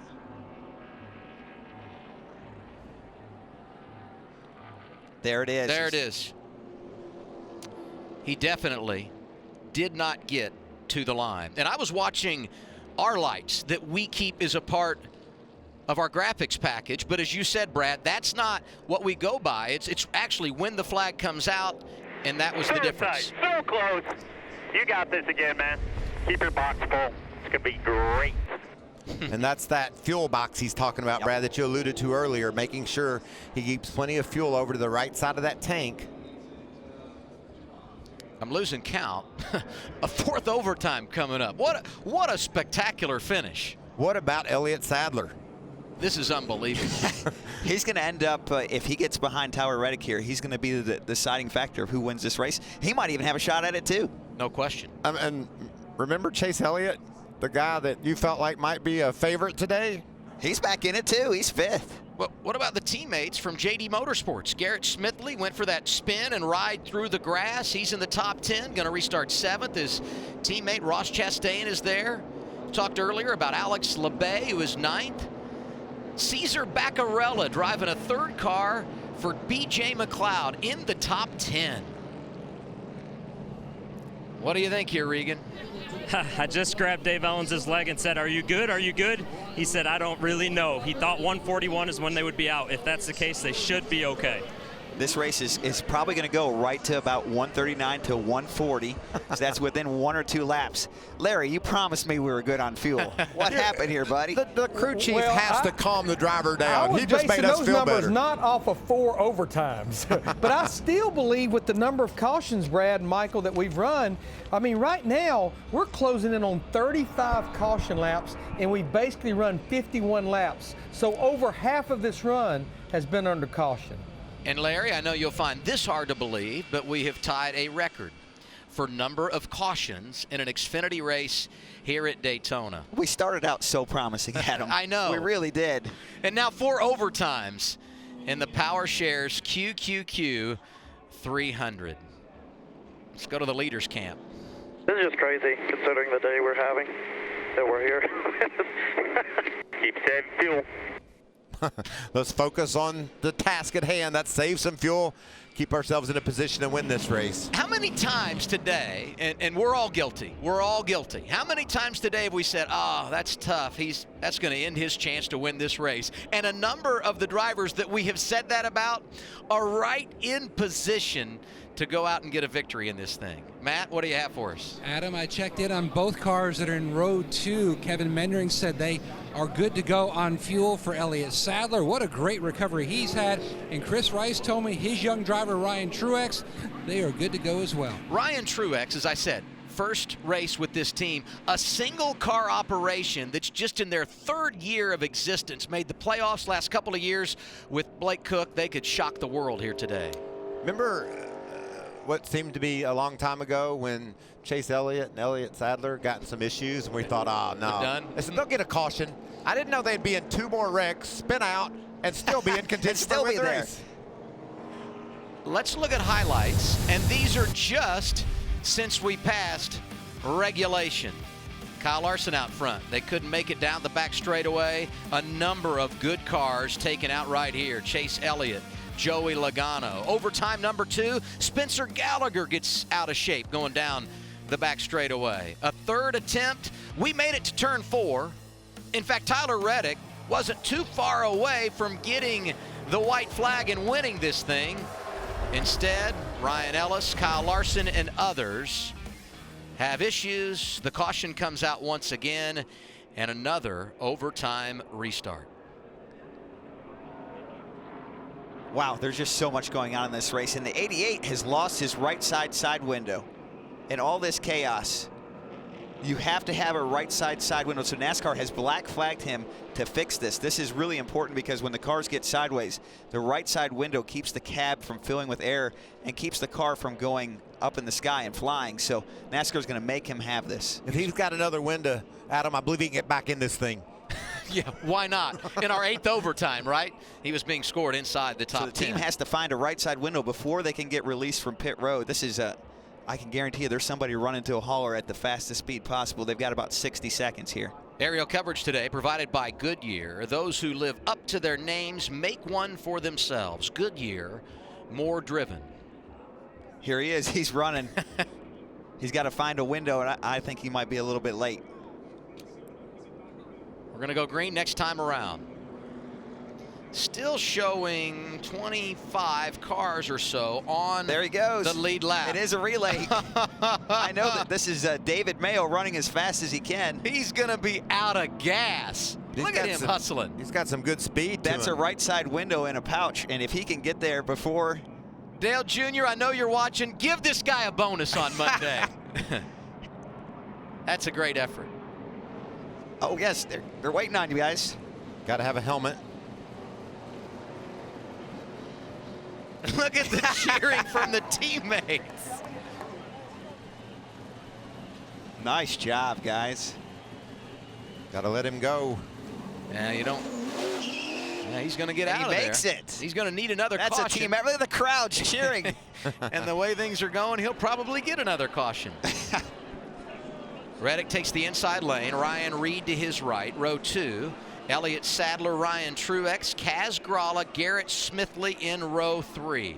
Just remember, if one of these cars sputter on fuel, that could cause a mess as well. I believe I'm right in saying the only driver in the top 10 with a win at Daytona is Ryan Reed. Overtime once again. Elliott Sadler's going to give a great push to his teammate Tyler Reddick.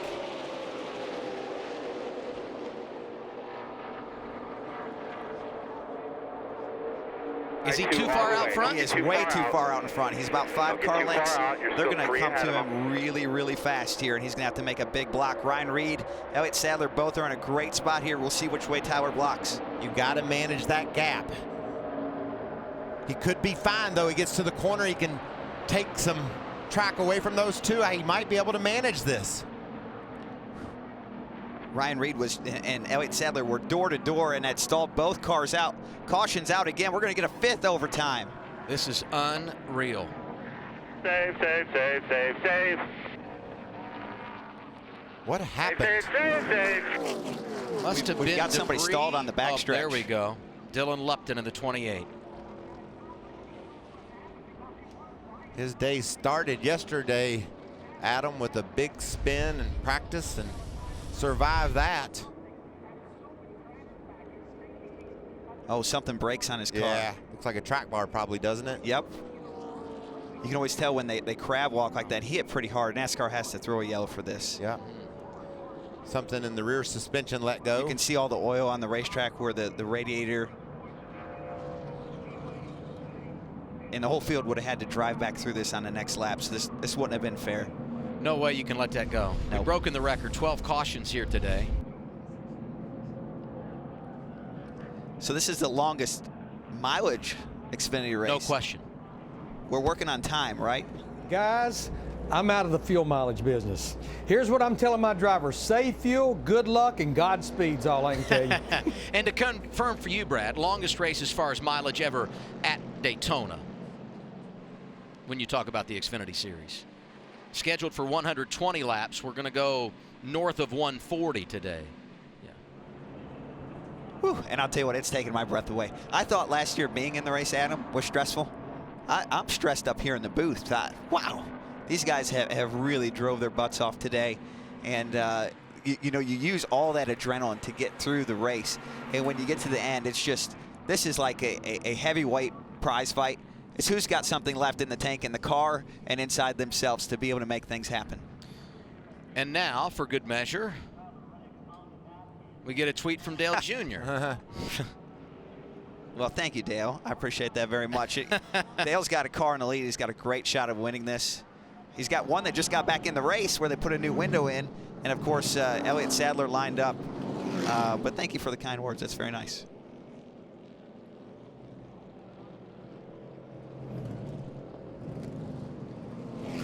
Just an update on Chase Elliott.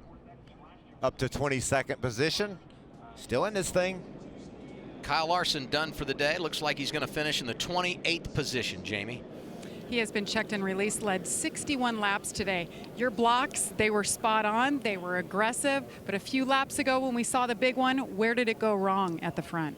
I haven't seen a replay, but from my vantage point, the 98 had a run, and I was expecting him to, juke left. So I went down there, and when I went back up, he was to my outside. So I feel like I wrecked myself there. I didn't have any damage and was going to be able to get a good finish. And then it's hard to see off 4 there, and I think the 2 guys in front of me got together, and I got collected in that one. So, yeah, I just hate that I cost our team a win or a good finish. Who knows if we would have won or not. But it would have been cool to get DC Solar in victory lane. Had a lot of fun today, led a lot of laps. Felt like I learned a lot and was able to block runs and stuff, and felt I did a good job there until the end. The runs were getting a lot faster and hard to block there once we got to the end when they were 3 wide and lots of pushing. So, but yeah, all in all, fun day. Just wish I could have got a good finish. Job well done. It was entertaining while it lasted. And Jamie, the one thing we hadn't seen today, the red flag until now, first one of the afternoon. That's a great way to save fuel. That helps a lot. Overtime number 5. It's after the break. We're live on FS1 at Daytona.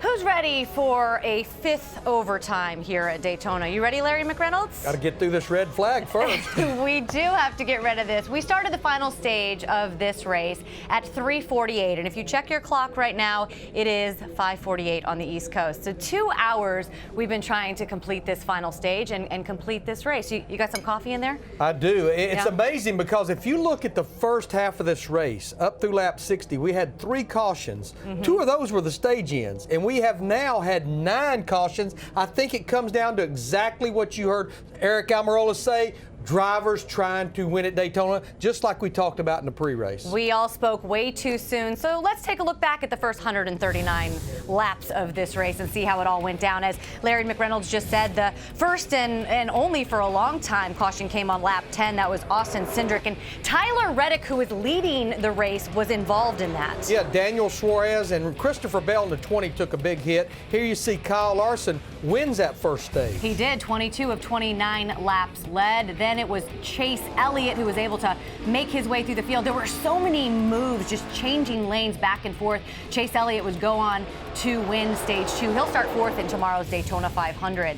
And then with 21 laps to go, Ryan Truex Jr., you see these 2 guys race in the 7 and the 88. They lock up, and both of those guys would be penalized by NASCAR for that. And then, of course, this happens. Ryan Truex Jr. forced below the yellow line. Yeah, Ryan Reed forced him down there, and Ryan Reed was penalized, a penalty we do not see enforced that often. No, we don't. 2 penalties that we don't normally see. We saw in those sequences. And then the wrecks begin, and they do not stop. We had a 2-car wreck on 1 restart.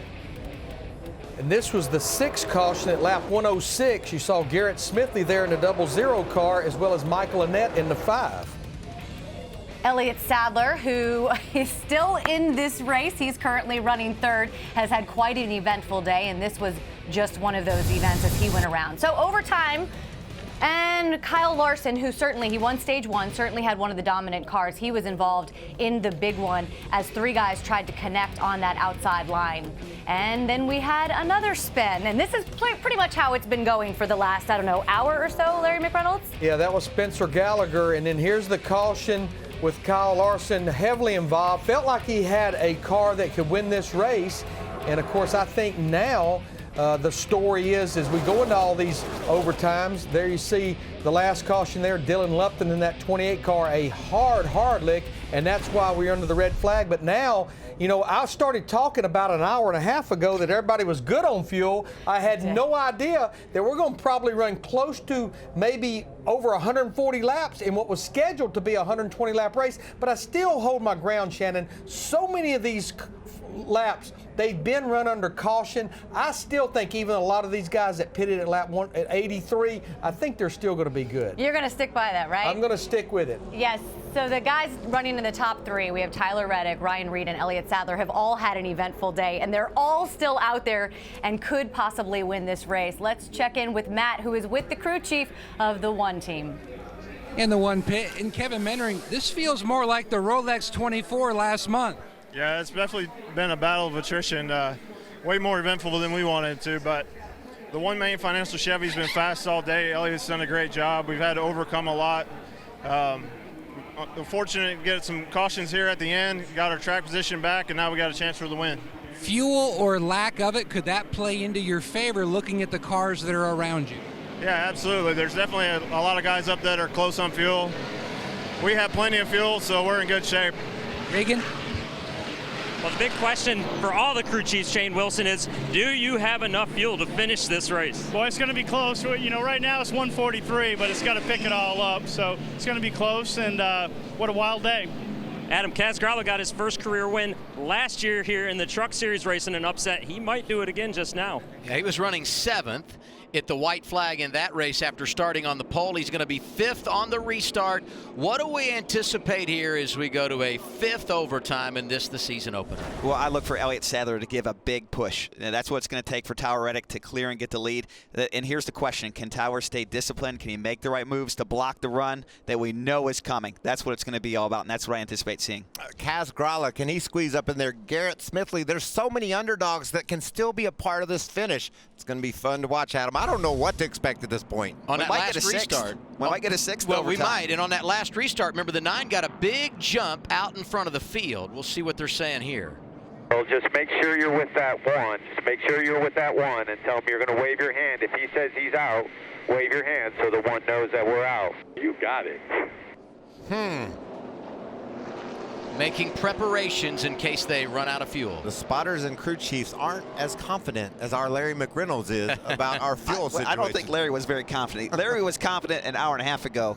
Larry's not so confident now, and I understand, Larry. I'll give you a hall pass. Last time we came to Daytona, took 2 days to finish the race because of rain on a Friday night, and it was the 9 car that ended up in victory lane. That race also went to overtime. William Byron, the rookie, driving then. Today it's the rookie Tyler Reddick, who won last fall at Kentucky driving for Chip Ganassi, and here teammates helping one another. It appears Alex LeBay in the 36 is out of gas. Here we go. This is critical. Elliott Sadler's going to give him a big push. So does Ryan Truex. Nice start by Truex. They're going to be 3 wide before they get to turn 1. Not wasting any time. That's the potent 18 car of Daniel Suarez giving a push on the high side. Really good for Ryan Reed. That's Baccarella. Ryan Truex pushing him. Dead even here, guys. Hang on to him, boys. Advantage inside or outside in this situation. The 16 and 11 broke apart a little bit. This is a solid push. We'll be interested to see what NASCAR has to say about this. I think lock bumpers. I think I see him popping it. I think he was on and off. Sadler lets him go. Now he's getting too far in front. Tyler's got to be really disciplined here. Manage these 2 lanes. Through the tri-oval, got to get to the white flag. Tyler Reddick's been in this situation before. Next flag ends the race, whether it's the checkered or the caution. This is when you drive the lap of your life to get a trophy at Daytona. Oh, Tyler's getting really far in front. Elliott Sadler's going to lag back and get a big run here, but we also got the 11 and 24 forming up behind. Here comes one back. Kaz Grala. He's getting help. Coming to your mirror. Coming to your mirror. Elliott's going to get position on him. What's Sadler the 11 to the inside. Ryan Truex look to the high side. Reddick still out front. Here comes the 16 of Ryan Reed. Oh, this is going to be a photo finish, guys. We're going to bring this one right down to the line. Coming off of turn 4. High side of the white car is Reddick. Trying to get his 2nd career win of the season opener at Daytona. But to the inside, it's Elliott Sadler. A photo finish. Tyler Reddick's going to edge him out. And Tyler Reddick at the line pulls it off. Woohoo! Wow. Look at that. Junior Motorsports, another win on a plate track. And Elliott Sadler, another 2nd place finish. His 3rd in a row. Wow. 5 of the last 9 at Daytona have gone to Junior Motorsports. And here we are right at the line. Whoa. By that much. Wow. Elliott Sadler made a great move to get a side draft on Tyler Reddick. He was just a little too late on it. I mean, he missed it by a tiniest of amounts. Well, that was worth the wait, wasn't it? Holy cow, what a battle. Up here. We said throughout the entire offseason How do I put the brake? how great this rookie class is. And it's Tyler Reddick who strikes first, winning at Daytona in the PowerShares QQQ 300. Congratulations. This is his 2nd win. He won last year in Kentucky. One in the truck. Yeah, one for you. Opening up 2015. Yep. 2nd Xfinity win here. Good for you, Tyler. He's really worked hard for this one.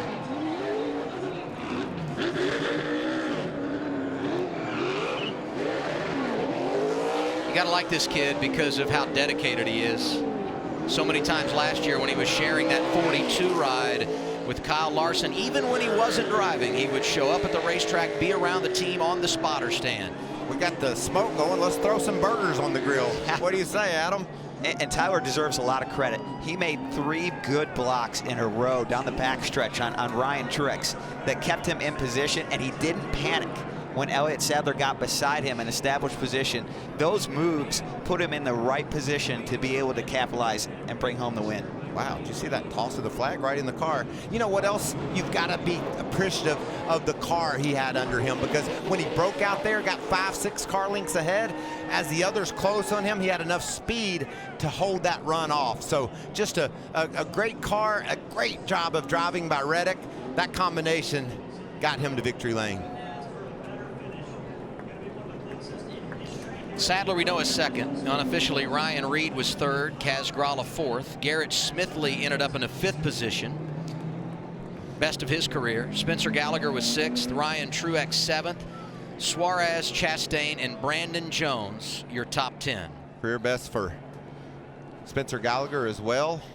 Kaz started the season off last year in the trucks with a win at Daytona, a top 5 in Xfinity. He's going to go reverse to victory lane. This is a little bit of a push, but here's the last lap we were talking about. Here's how he works with the 11 and the 1. He blocked the 11 to get here. That puts the 11 on his rear bumper, keeps him in line with the 1. He's going to get on the side of the 1 car to side draft up and get away from him. Now Elliott's got the same opportunity, and Elliott just waits just a tiny bit too long. But Tyler gets it right back. Oh my goodness. It just looked like Elliott did everything perfect, and he gets beat at Daytona by 1 inch. Wow. Tremendous finish. Beautiful. Beautiful job by both those racers. Great aggressive running. Look at that. Nearly 4 wide for 4th position. I think that was worth the wait. In a 5th overtime, Tyler Reddick gets his 2nd career victory at Daytona. And despite the fact that he was a runner-up, an amazing comeback today for Elliott Sadler, Matt. Absolutely. And Elliott, when you play it back in your mind, could you try to maybe make a move to stall him out earlier? Tremendous recovery. Yeah, I was trying to figure out how close to get to him, and my spotter was telling me we thought the 16 was coming too, so I didn't want to leave him the inside. And man, that's tough. I really wanted to win this race today. Most eventful race I've ever been a part of. I've spun out twice, got black flag for absolutely no reason, in my opinion, but that's the way it goes. But just proud of everybody on this One Main Financial team. They give me good stuff every week, and it's I'm proud of that Junior Motorsports car. Went to victory lane, but I wish it was us today. Close last year, almost winning the championship. What kind of statement does this send for you and this team as we kick off the year? Yeah, well, I told you this morning we were ready to go. We had a great offseason, guys working hard, and we know everybody's gearing up to come for us. So I think it says a lot for us to finish 1-2 today. We got a great team behind us. I love my guys in the shop. Hendrick Motors give us great engines every week. I think the statement means that we're going to be around all year long. We're going to be tough. It just that's a hard one to swallow. This has been a special place for a long time, and we've had some good runs here. We just seem to always finish second. I got a lot of seconds here, but 3. Yeah, but no win. So we just it's frustrating today. Just missed it by a matter of inches, guys. I think all the kids around him have made him younger, and age truly is just a number when you look at Elliott Sadler. And that performance, the way he's run the last couple of years, that'll take some years off of you as well. Jamie? How about Ryan Reed? No give up there. You guys had damage from the beginning of the race. Take me through the finish. I know it's not a win, but you're still happy. Yeah, I mean, Daytona is just such an up and down race. You know, you kind of never know what you're going to get when you come here. Got involved in someone else's mess early on and just tried to recover all day. And you know, it's like we picked the right lanes late in the race and got ourselves up inside the top 10, and then the leaders wrecked, and next thing you know, we're on the front row. And I didn't think we had a good enough car to lead there just with all the damage, but we could push really well. And so I just focused on that. The drivedown1c.com. Ford Mustang had a lot of horsepower, and thank you to Roush Yates and Jack and Lily Diabetes, everyone who supports this deal to make it possible for me to go out there and chase my dream. And God, it's so fun. It's such a great way to start the season. Ryan Reed kicks it off with the 3rd place finish, Adam. All right, thank you, Jamie. And there's victory lane. Tyler Reddick there for the first time at Daytona International Speedway, Regan. Tyler Reddick gets out of the car. These guys are excited. There's nothing like winning at Daytona Speedway. Gets his helmet off here. Tyler, you've won at Daytona before. Now you start your junior motorsports career with a win at Daytona. What's it feel like? It feels amazing. Just got to thank BurgerFi so much for coming on board this year for these 2 races. This was a hell of a way to start the year off at Junior Motorsports.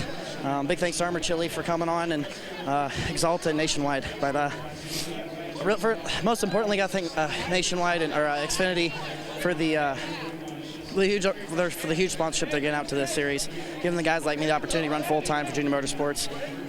It's a hell of a way to get my second win, my first win for Junior Motorsports in the 100 Xfinity race. You're in the playoffs too. I know, it's I kid you not, I was wondering, like, we got to be smart all year long, get in the playoffs if we don't win, and we're already in, so we're good to go.